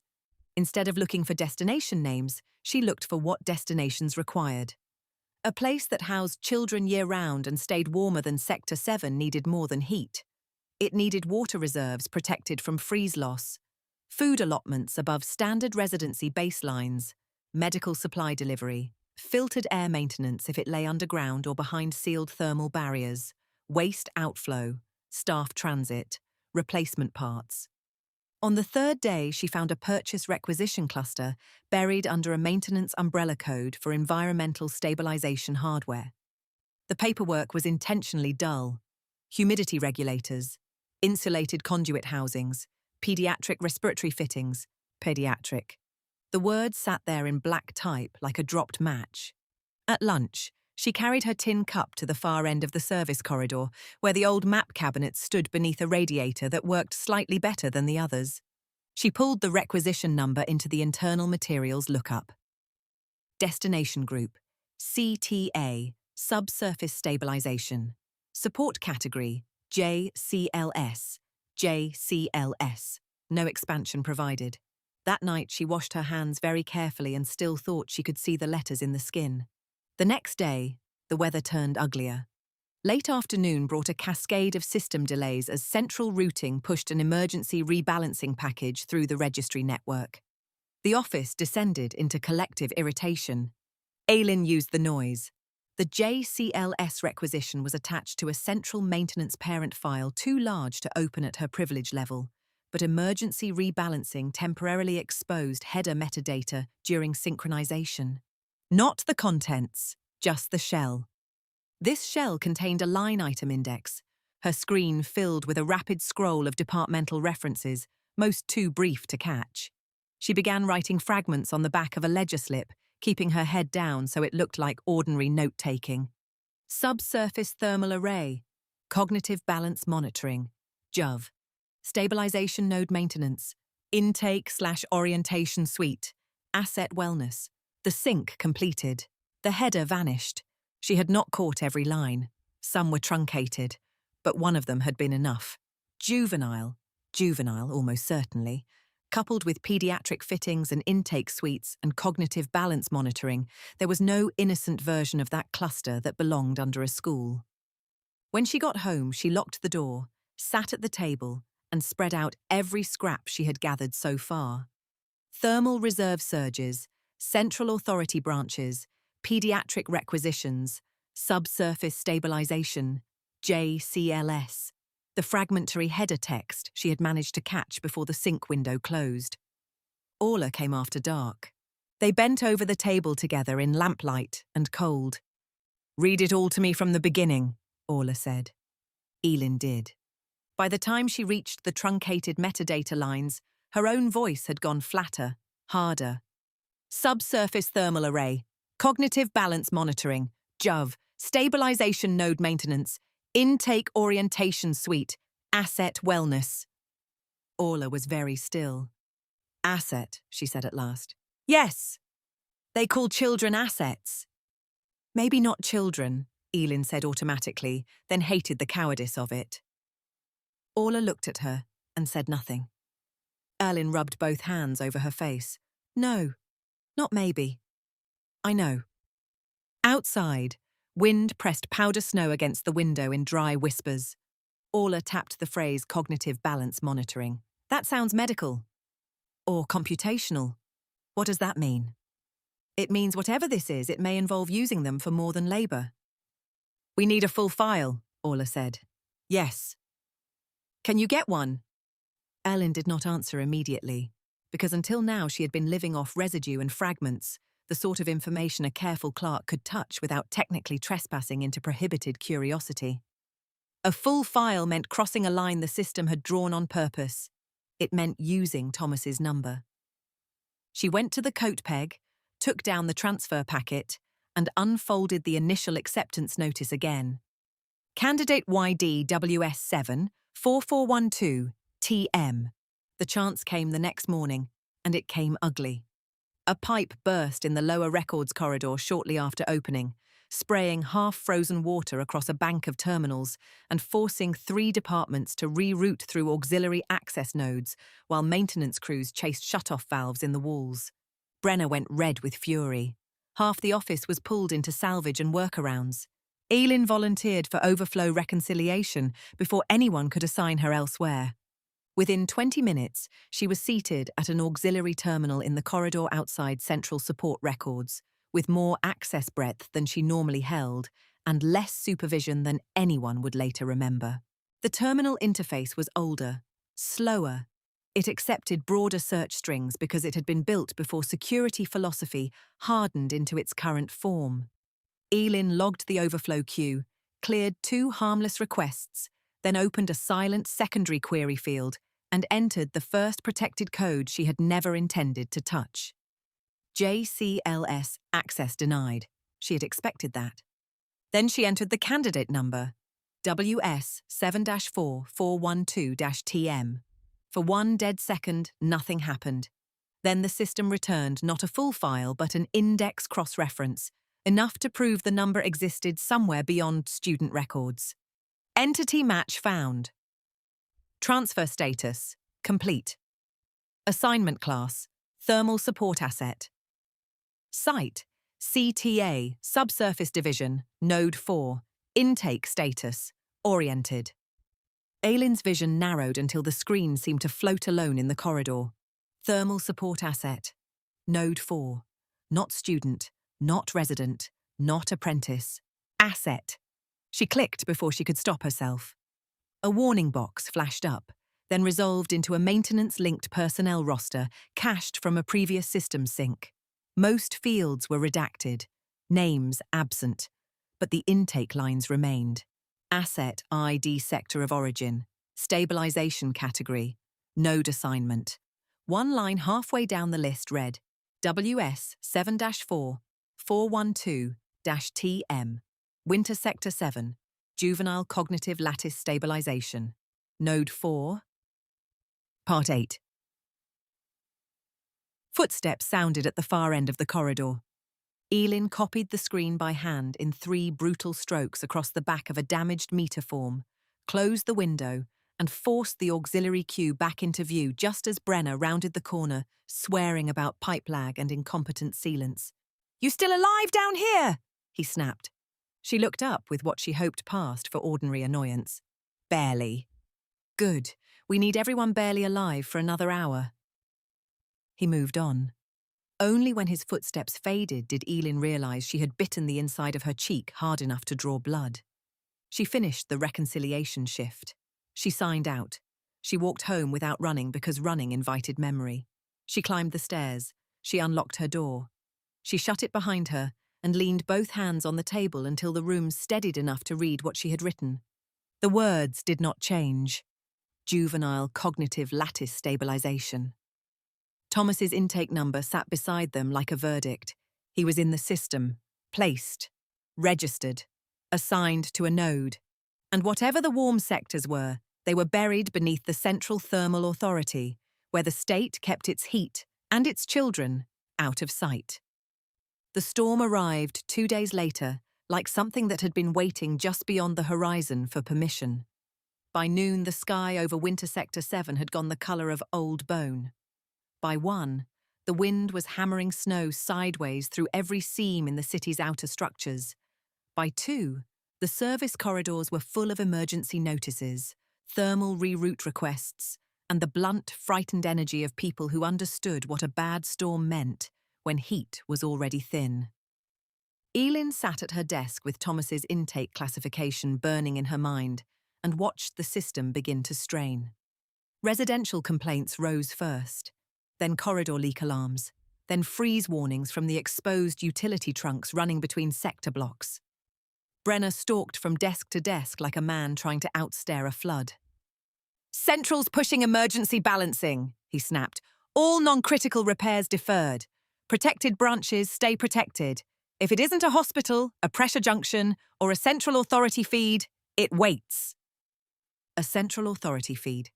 At 1740, the opening appeared. A service bulletin flashed through the registry net. CTA Subsurface Division, Node 4, Humidity Stabilization Alert, Sensor Desync, Local Response Required. It was routed first to environmental maintenance, then bounced because the team assigned to lower sector response had already been redeployed to a corridor freeze event. The ticket sat in the system queue for 11 seconds before Central rerouted it outward for nearest available support logging. 11 seconds was enough. Elin copied the work order number, printed the acknowledgement stub, and tucked it into her sleeve before anyone else on the floor had fully processed what they were seeing. At 18:03, she signed out on storm redeployment support. Brenner barely looked at her. Half the office was already running on emergency assumptions. Outside, the city had become a white machine. Snow drove so hard through the open service lanes that the towers on the next block seemed to appear and disappear in pulses. Wind scraped the concrete raw. Overhead, thermal vent stacks threw steam into the gale where it twisted once and vanished. Sirens sounded from somewhere deeper in the sector, then cut off abruptly. Ailyn kept her head down and moved fast. She had copied the route from the maintenance abstract she pulled that afternoon. CTA Subsurface Access, East Service Spine, below the public authority block that most citizens only knew as the place from which heat regulations and corridor limits descended. On ordinary days, the building sat like a sealed tooth in the centre district. Tonight, its lower entrances were alive with storm crews, authority vehicles, and people in insulated coats hurrying under clipped orders. Disaster-widened doors. She reached the authority block with snow pasted to the front of her coat and ice crusting the ends of her scarf. A guard at the East Service entrance looked at her identification, looked at the work order stub, then looked past her at the storm. "Humidity desync?" he asked. She held up the stub. "Node 4. He swore softly. "Of course it is." Then he buzzed her through. The first thing she noticed inside was not the warmth, it was the silence. Not total silence. The building still had its sounds, distant fans, elevator relays, the hum of insulated current behind walls too expensive for Sector 7. But none of it held the frantic metal suffering of the outer districts. Then the warmth found her. It rose through the soles of her boots. Warm floors. Not the grudging ambient survival heat of the sectors. Not the patchy exhalations of public buildings where a person had to stand under the vent to feel human. This was structural warmth. She hated it instantly. The entrance corridor opened into a clean service hall lit by soft overhead panels that did not buzz. The air smelled faintly of filtered water and something citrus clean, not the iron-damp tang of sector interiors. Staff moved through the space in pale, insulated uniforms with tablet slates tucked under one arm, their boots making almost no sound. Nobody looked starved. Nobody even looked cold. Ahead, a directory screen glowed on the wall. Central Thermal Authority, Subsurface Operations, Level -1, Systems Administration, Level -2, Orientation and Wellness, Level -3, Node Access, Level -4, Core Array. Orientation, Wellness, Node Access. The language was just polished enough to be obscene. An elevator stood open at the far end of the hall. 2 technicians were inside discussing humidity metrics in irritated shorthand. Node 2 corrected after the patch. Node 4 never corrects after the patch. That is because Node 4 was built by committees. They did not glance at Elin when she stepped in. When the doors opened on Level -2, she had to stop herself from staring. Level -2 looked less like infrastructure than a hospital imagined by people who had never been forced to share one. Pale walls, soft lighting, wide corridors, doors with inset observation panels, and children. Not many in the corridor where she stepped out. 3, maybe 4, in pale grey thermal uniforms walking with a woman carrying a data slate. They were clean, fed, warm enough that their faces had lost the wind-burned tightness of sector children. One girl held her hands open at her sides as she walked, fingers slightly spread, as though she still could not believe she did not need to hide them in sleeves for warmth. Elin felt a violent wave of relief and horror at once. Because they were alive, because they were here, because their aliveness was part of something she had not yet earned the right to understand. A boy near the end of the line glanced at her in passing. His expression was oddly distant, as if attention took more work than it should. The woman guiding them said, "Eyes forward, please." The boy obeyed at once. Aylin moved in the opposite direction, following the signage toward environmental control and sensor services. Twice she passed doors labelled in the same tidy, neutral style. Intake/Orientation Suite B, Cognitive Balance Clinic, Rest Phase Monitoring. At the end of one hall, behind a wide observation panel, she saw a classroom. At least it looked like a classroom for half a second. Small desks, projection wall. 12 children seated in silence while an instructor stood before a display full of shifting weather models and heat grid schematics. Not language arts, not history, systems, thermal prediction, resource flow. No one was smiling. A chime sounded overhead. Storm compensation protocol in effect. Node support teams report to assigned stations. Aylin kept moving. She found the service stairwell by accident and Node 4 by instinct. Level -3 was narrower, more industrial, though still luxurious by any standard Elin had known. Here the human softness gave way to function. Fibre conduits in ceiling trunks, maintenance panels, pressure doors marked by node number. Node 1, Node 2, Node 3. Then farther down, through a reinforced glass partition, Node 4. Part 9. The humidity alarm on her printed work order gave her reason to approach the local service console. She set the paper beside it and bent as if comparing values. The screen showed environmental stats and room integrity readouts, temperature stable, humidity drifting low, occupancy, 48 support assets, 12 attending staff, 48. The partition door required a code she did not have, but the service console included a diagnostics hatch, and the humidity alert still pulsed amber. She opened the access panel and found a manual reset key protected by a plastic seal meant to be broken only during emergency override. A moment later, the corridor behind her shuddered with distant thunder as the storm drove something heavy against the outer structure. Lights dimmed, recovered, dimmed again. Then a harsher alarm sounded from deeper in the level. Staff footsteps rushed somewhere out of sight. The partition lock clicked open on fail-service mode. For 1 second, Elin only stared. Then she stepped through. The room beyond was vast. Not a room, really. A chamber. Its ceiling arched higher than any floor in Winter Sector 7, ribbed with insulated conduits and braided cable trunks descending into banks of equipment that glowed with steady status lights. The air held a low collective sound, not quite a hum, not quite breathing, but something unnervingly between the two.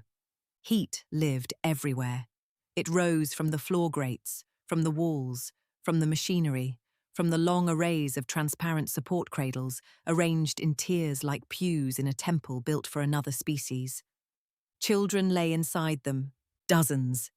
Each cradle held a body suspended at a slight incline beneath a mesh of sensor lines, neural leads, cooling loops, and translucent interfaces that disappeared behind the skull base, along the spine, into the wrists. Their eyes were closed in some cases, half open in others. Screens above each cradle streamed thermal maps, weather systems, ration projections, corridor usage models, mortality probabilities. Patterns nesting within patterns too complex for one human mind, and yet somehow being held, stabilized, answered. Juvenile cognitive lattice stabilization. The phrase became horrifyingly literal. They had turned the children into a living, processing array. Elin made a sound then. Not loud, but enough that her own body heard it and understood too late that silence had been her last protection. No one looked up. Most of the attending staff had left their stations to answer the storm alert elsewhere. Those who remained were farther down the chamber, their attention on cascading model shifts across a central display. Red weather bands moved across the region like fresh wounds. Heat allocation routes thickened and narrowed. Somewhere beyond the chamber walls, winter was trying to eat the country. Aylin moved between the first rows of cradles in a daze. The children were not dead. That made everything worse. One boy's lips moved faintly as his eyes flickered beneath the lids. A girl farther on seemed to be tracking something impossible in the air, her pupils shifting under half-open eyes while her fingers twitched against the support gel. Another child breathed in a rhythm not quite natural, as though the machine around him had taught his lungs a new tempo. Names or numbers floated above them. Asset IDs and node synchronization percentage, cognitive load tolerance. No one had a school designation. No one had a dorm assignment. Every line of the chamber said the same thing in different forms. The state had found a way to harvest minds and call it infrastructure. "Thomas," Elin whispered. She moved faster. Then she saw the ring first, not in his hand, clipped by a soft restraint loop to the side shelf of a cradle, as though staff had allowed the sentimental object within reach, because even systems this monstrous understood the value of calm anchors. Beneath it, WS7-4412-TM.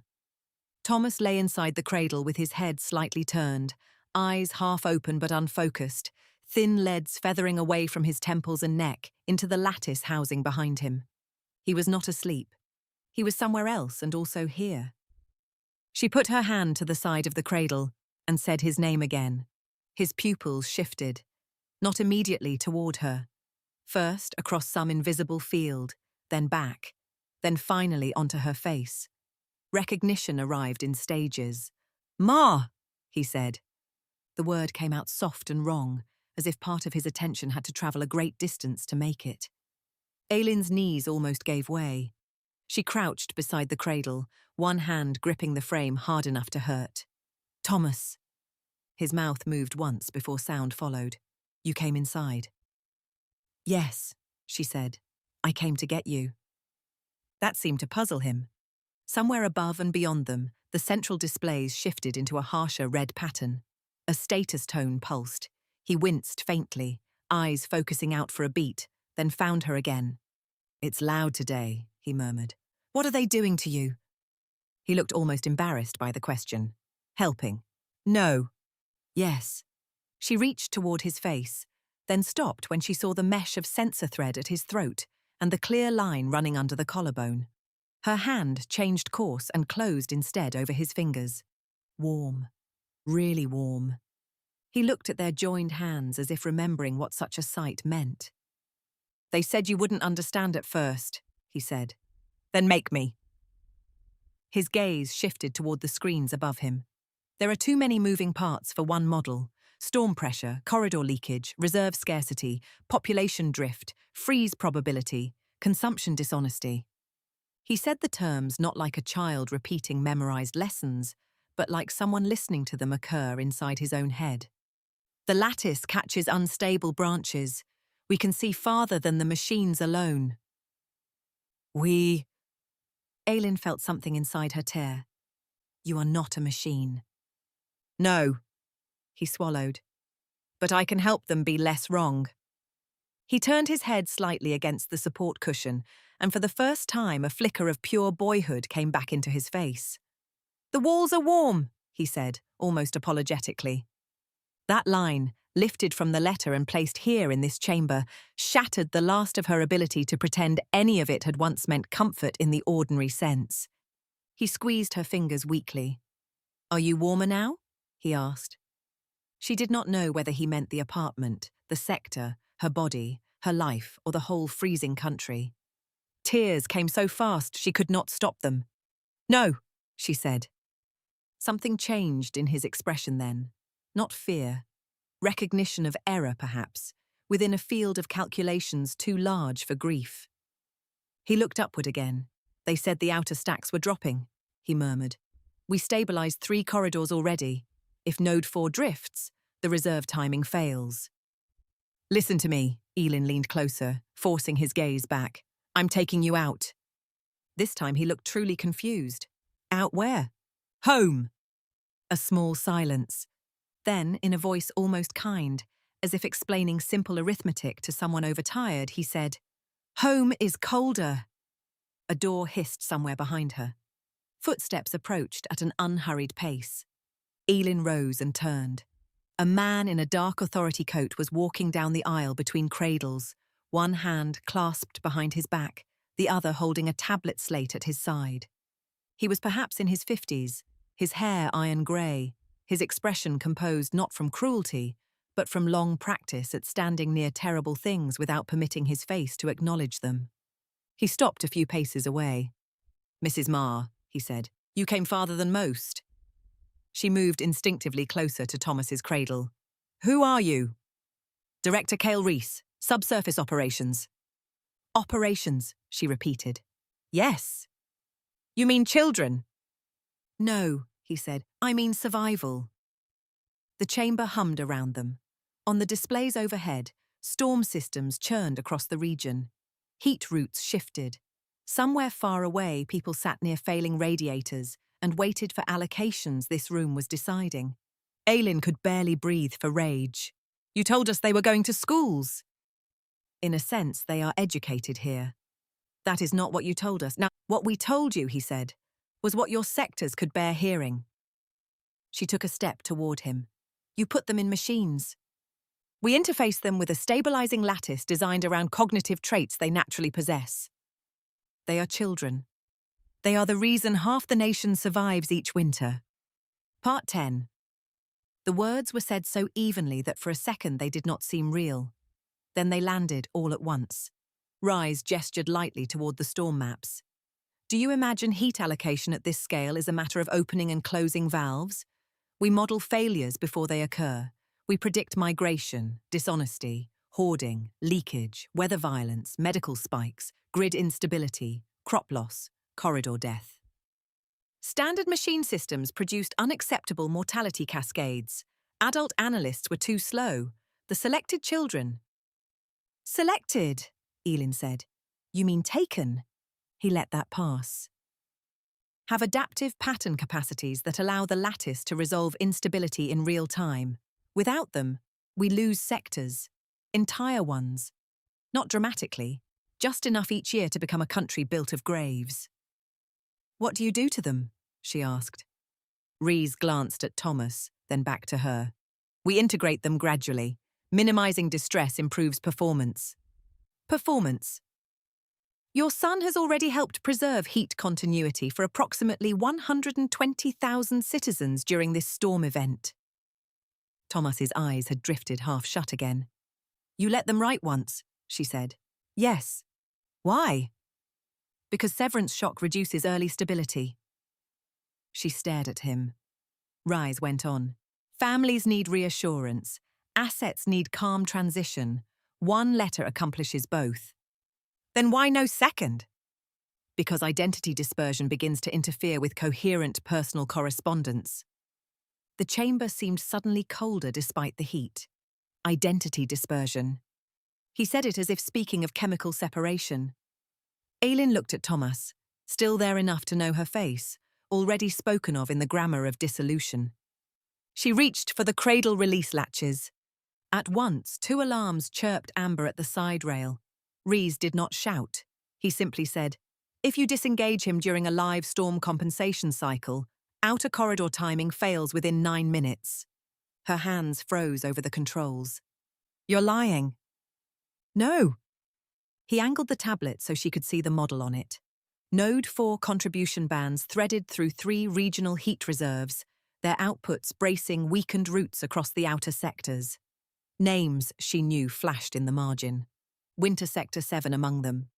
"Your district is currently receiving stabilization support through this node," he said, "as are 4 others. Remove enough assets without transition planning and the model collapses. Not permanently, perhaps. Long enough." "How long?" "Long enough for people to freeze." She could not look away from the lines, because she understood systems. "You built it this way," she whispered. "Yes." "So that no parent could take their child back without becoming a murderer." A pause. Then, with the first trace of something human in his face, Rise said, We built it so the country would continue. Thomas stirred beneath the interfaces. Ma? She bent toward him instantly. His eyes found her only partially now. It's all right, he murmured, though it plainly was not.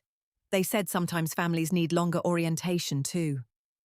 Aylin closed both hands over his. I'm here. Yes, he said softly. I know. They escorted her out with courtesy, not with guards at both arms or hands forced behind her back. Director Reese did not need force. He had shown her the chamber. He had shown her Thomas alive inside it. He had shown her the storm maps and the outer sector dependency chains and the simple, elegant trap built into the whole machine. Take your child back, and other people's children freeze. Courtesy was enough after that. A woman from Family Transition Support met Aylin at the level -2 corridor with a blanket around her shoulders and a paper cup of something hot placed into her hands before she could refuse it. Another staff member asked whether she needed a sitting room, whether she wished to record a message for later review, whether she understood the importance of regulated visits to prevent destabilizing the assets during life cycles. Assets. The word no longer struck like a blade. It struck like cold. She sat where they put her because standing would have looked like resistance. So she sat in a soft chair in a warm room with filtered air and pale walls, while storms battered the city above, and children lay beneath the building plugged into the country's survival. On the opposite wall, a silent projection cycled through images of orchards, classrooms, and smiling young faces beneath the words, continuity, through excellence. Aylin held the paper cup so hard the rim bent. A staff woman with careful eyes sat opposite her with a tablet on her lap. Your distress level is understandable, she said. Aylin looked at her. The woman's face was not cruel. That made her easier to hate. We find it helps families, she continued, to understand that early identity drift can make first visits emotionally disorienting. Identity drift, Aylin repeated. Yes. My son knows my face. Of course, but as integration progresses, the asset's cognitive field broadens. Individual attachment remains, though not always in legacy form. Legacy form. You expect me to thank you? Aylin said. No. The woman's answer was immediate, almost weary.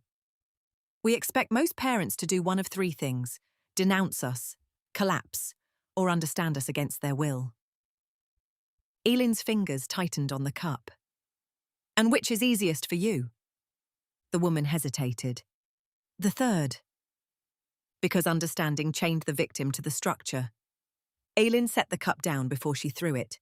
What happens to them in the end? She asked. The woman did not pretend not to know who them meant. Some remain stable longer than others. That is not an answer. No, it's the only one I'm allowed to give. Aylin leaned back in the chair and let silence grow. Not surrender, measurement. The room had one door, one staff woman, a service vent above the projection wall, a table with a second tablet on it, unattended, displaying visitor intake logs in a simplified interface. Through the observation panel beside the door, she could see a section of the corridor and, farther down, a workstation where two technicians were arguing over storm compensation loads. Systems always leaked. People inside systems leaked more. The staff woman mistook her stillness for exhaustion. We can arrange a controlled revisit after the storm cycle.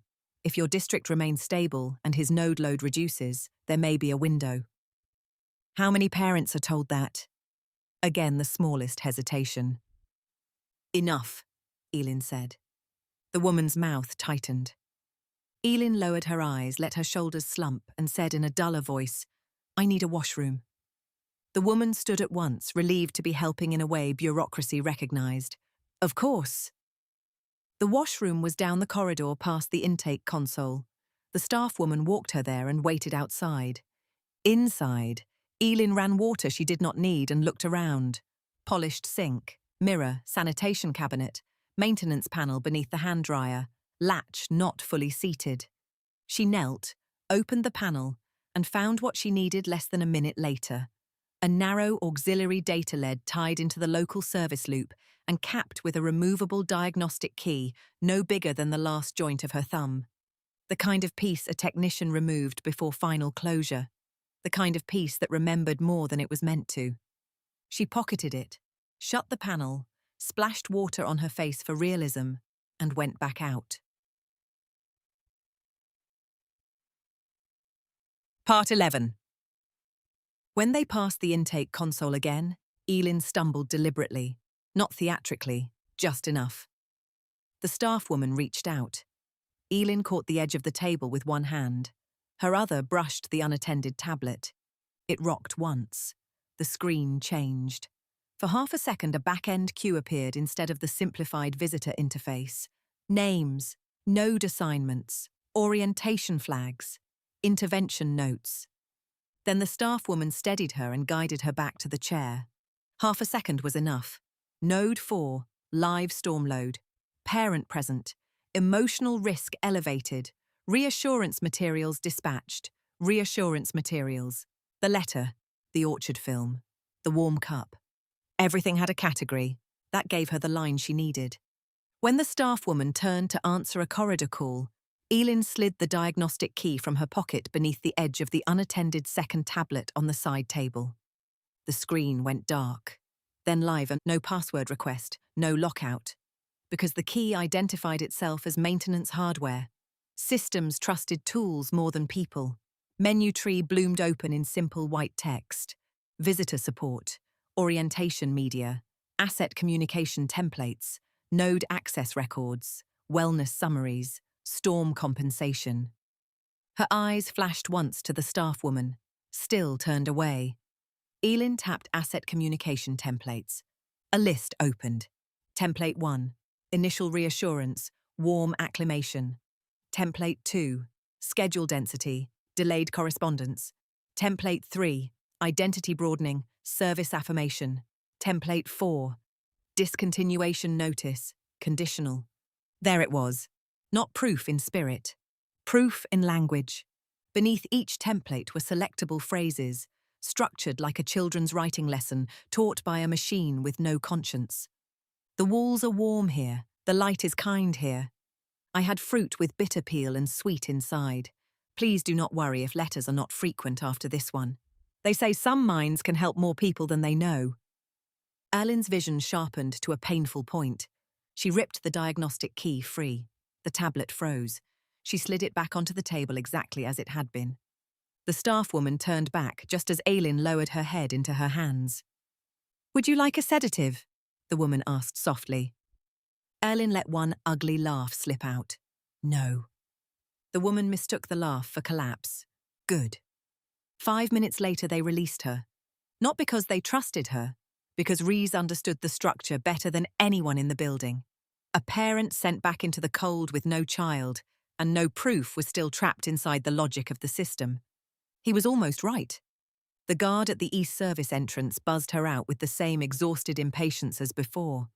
Beyond the doors, the storm hit her like a physical reprimand. She bent into it and walked. Not home, not first. She went to the registry office. Storm protocols had left the lower service entrance unlatched for emergency staff movement. Inside, half the corridors were dark to conserve power. She reached the archive annex and locked herself in. Her hands were clumsy with cold, but her mind had gone clear in the way minds sometimes do when the number of impossible things exceeds panic's ability to keep pace. She spread her notes across the archive table. Thermal reserve logs, protected branch codes, pediatric requisitions, subsurface stabilization, JCLS Tomas's classification, the memory of the template phrases still burning word-perfect behind her eyes. Not enough for an authority inquiry, enough for a leak. Enough for workers, enough for mothers. She pulled an old duplicator stencil kit from the shelf where obsolete supply forms were stored. Primitive, slow, reliable. Then she began to write in block letters designed to survive poor copies and bad light. The warm sectors are not schools. She kept going, not with rhetoric, with mechanisms, dates, codes, candidate classifications, template phrases, the line thermal support asset, the full expansion of what she now knew JCLS meant, juvenile cognitive lattice stabilization. She described the chamber plainly: children in support cradles, neural interfaces, heat models, storm compensation. At the bottom, she added the simplest accusation of all. They let each child write once. Then they use the same words to prepare you for silence. She made 12 copies before the first stencil tore. From there, she went to Orla. Orla opened the door on the first knock and took one look at Ellen's face before stepping back. "You saw him?" "Yes." "Alive?" "Yes." Orla's hand went to the wall beside the latch and stayed there, fingers splayed against peeling paint as though the room had shifted beneath her. "What are they doing?" Ellen handed her the first copy. Orla read. The silence while she read was the longest Ailin had ever known another person capable of holding. When she finished, she did not cry.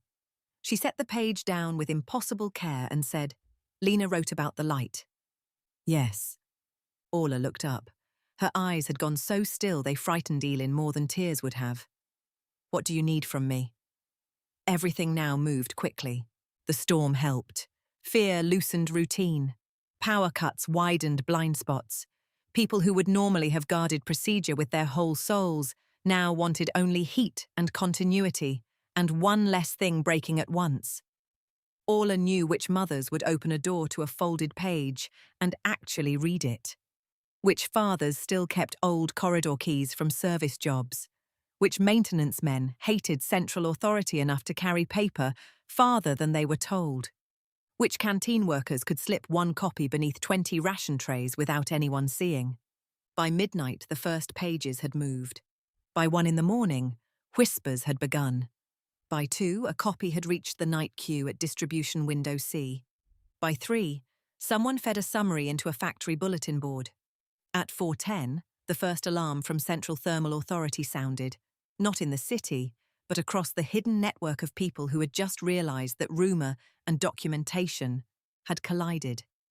Elin was back in the registry office by then, not because she belonged there, because the storm compensation system still ran through its maintenance nodes, and Thomas, whether he meant to or not, had shown her where the machine breathed. The auxiliary terminal in the lower corridor accepted the diagnostic key, not gracefully, not cleanly, but enough. She entered the back-end maintenance loop and found the comm relay attached to public outage notifications, the same relay that fed corridor advisories and freeze warnings into residential screens. Normally controlled from central, tonight lagging under system load. She attached her copied statement file as a maintenance integrity bulletin. Access restricted. She attached it again under storm hazard metadata, deferred. Then, remembering the template system and its trust of tools, she relabeled the file not as message, but as environmental corrective text package. The relay took it. Somewhere across the city, and perhaps farther, 1,000 public screens preparing to display ordinary freeze advisories instead received the first lines of her accusation. She never saw that part happen. At that exact moment, footsteps thundered in the corridor. Brenner hit the corner first, white-faced with fury and fear.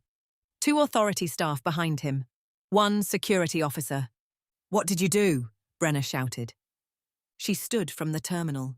The screen behind her had already begun cycling its transmission log away. One of the authority men reached her first and grabbed her arm. "Step back." Elin twisted once, not to escape, but to look at the terminal.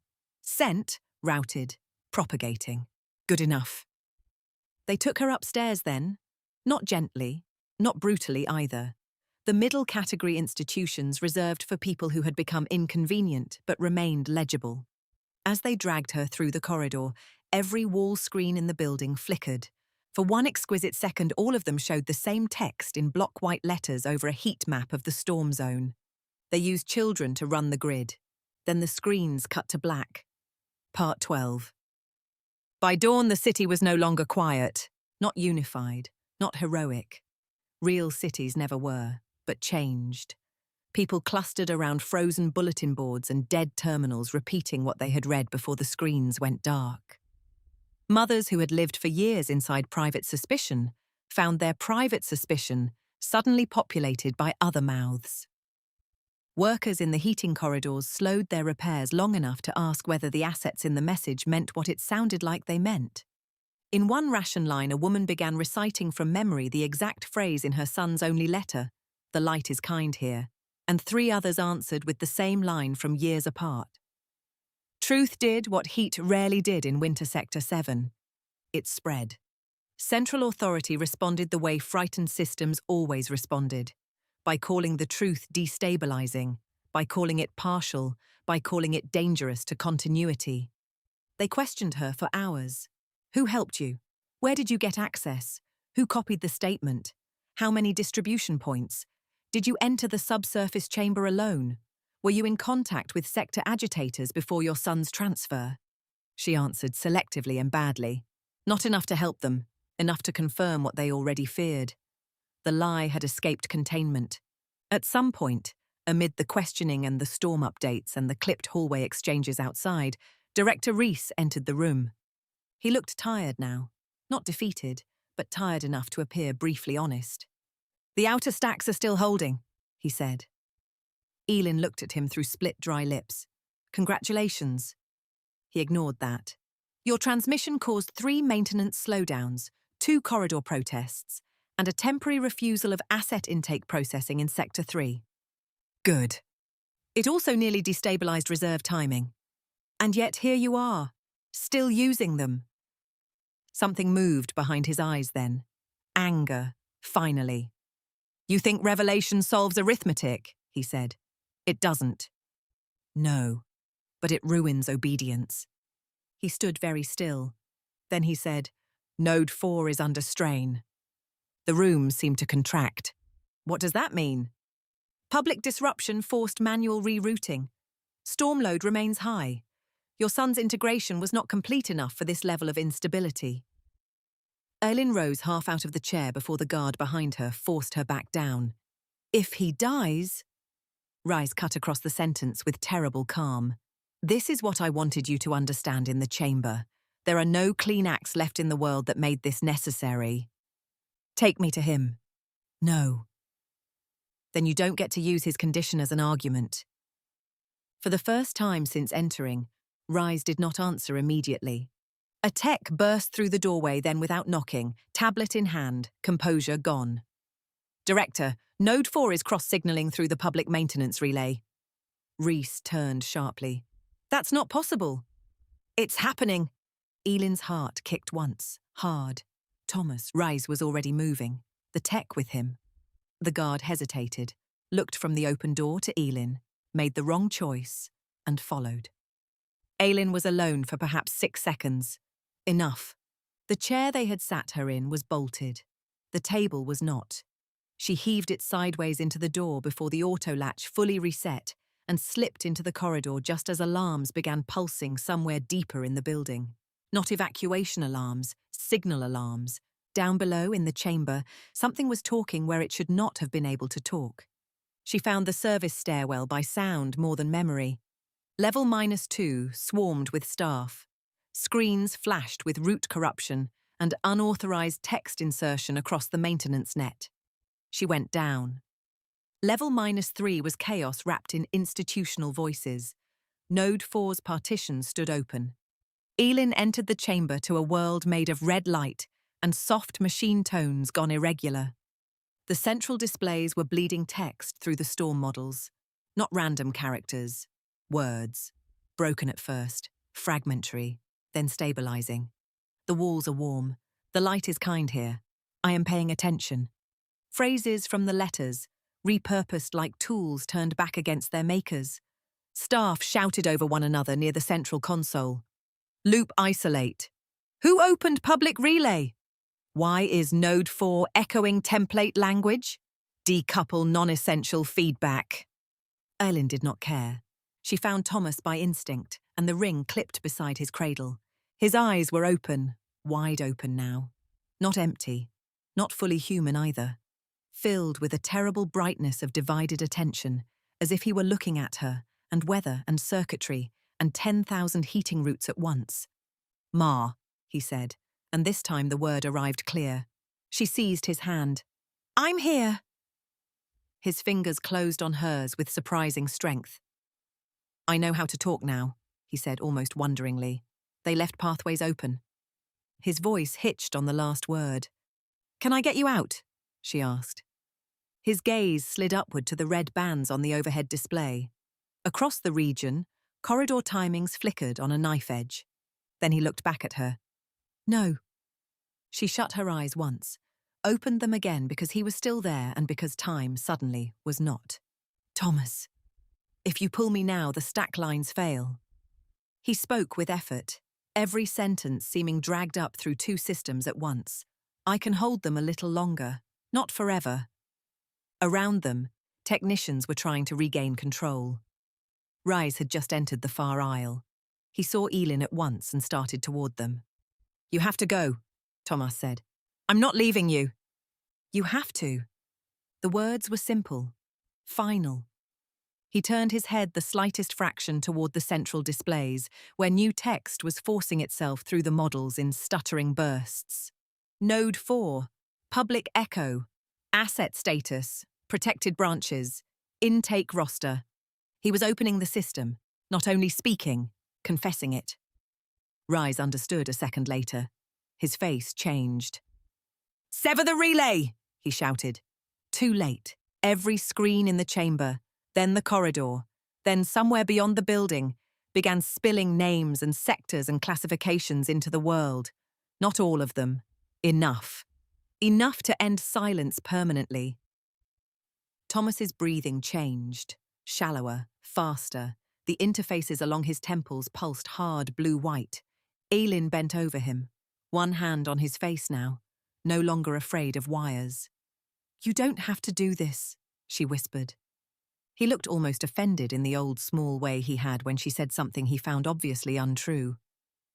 "Yes," he said, because he was her son, because he still wanted to help, because the state had found exactly the kind of child who would understand its monstrous equation and then try to improve even that. Rice reached the cradle. "Move away," he ordered. Elin did not. Neither did Thomas. The boy's eyes shifted once toward the director, and in that instant the lights over half the chamber dropped. Consoles froze. Alarms changed pitch. Staff staggered as the node redistributed load one last time. Then Thomas looked back at her. His mouth trembled, not from fear, from effort. "I can keep your sector warm until morning," he said. The sentence destroyed her. She pressed her forehead to his and said the only true thing left. "I love you." His fingers tightened once. "I know." The chamber roared into brightness. Every display went white. Every alarm stopped. For one impossible second, there was no sound at all except the vast, hidden breathing of the country being held together. Then the systems rebooted in waves. Emergency lights returned. Screens cascaded into fallback mode. Somewhere a technician shouted that the public relay had already propagated beyond containment. Another shouted that the outer lines were stabilizing. Rise shoved past staff toward Thomas's cradle. Elin did not need him to speak. She knew before she looked. The interfaces still glowed. The cradle still functioned. The node still carried load. But whatever narrow intact border had separated Thomas Marr from Node 4 had gone. His eyes were open, seeing something too large for one mother to follow. Not gone, not fully there. Identity dispersion, she thought wildly. Legacy form. She almost struck Reese when he reached for the console. Instead, she took the ring from its clip and held it in her fist until the metal bit into her palm.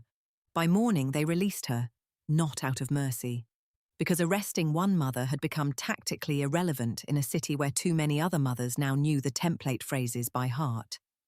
Outside, the storm was breaking. The sky above Winter Sector 7 had lightened from black to iron grey. Snow still covered everything in punitive white, but the wind had eased.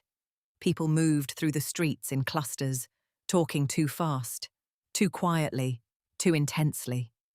Wall screens flickered with emergency denials and continuity statements from central authority. No one seemed to believe them anymore. Ailyn climbed the stairs to her apartment, as if returning from another life. Inside, the room was as she had left it. Table, Bed, window, pan. The absence of Thomas now wider than architecture could measure. She sat on the floor beside the radiator because her legs would no longer hold her, and because some instinct deeper than thought wanted her there. The pipe clicked once, twice. Then, through the metal very faintly, came a rhythm. 3 taps. 2, 3 again. Not random expansion noise. Not the old building settling. A pattern. Thomas's pattern. The one he used to knock against the table when he wanted her attention without speaking. The one he tapped on the bed frame as a child when pretending messages could travel through walls. Elin pressed her hand to the radiator so fast she nearly burned herself. For the first time in years, the metal was truly hot. The tapping came again. Then a pause. Then slow enough that she could follow it. A new sequence. 1, 2, 2, 1. She closed her eyes. It took her a second. Then she understood. Not words exactly, not speech, but code. Their old simple substitution game from winters when the lights went out, and they made puzzles to keep fear from having all the room. She dragged the notebook from under the bed, hands shaking so badly she could barely turn pages, and began marking the taps. The sequence repeated. Again. Again. She translated with tears blurring the graphite. Ma. The pipe went still, then resumed. Here. She made a sound that was half sob, half laugh, half something for which arithmetic had no category. Her hand stayed on the radiator. The metal answered with one last faint pattern, weaker now, farther away in whatever impossible architecture lay beneath the city. Warm. Then silence. Outside, the settlement was waking into truth. Inside, Elin sat on the floor in the first full heat her apartment had felt in years, her son's puzzle ring cutting a crescent into her palm, listening to the walls of Winter Sector 7 carry the second message home at last.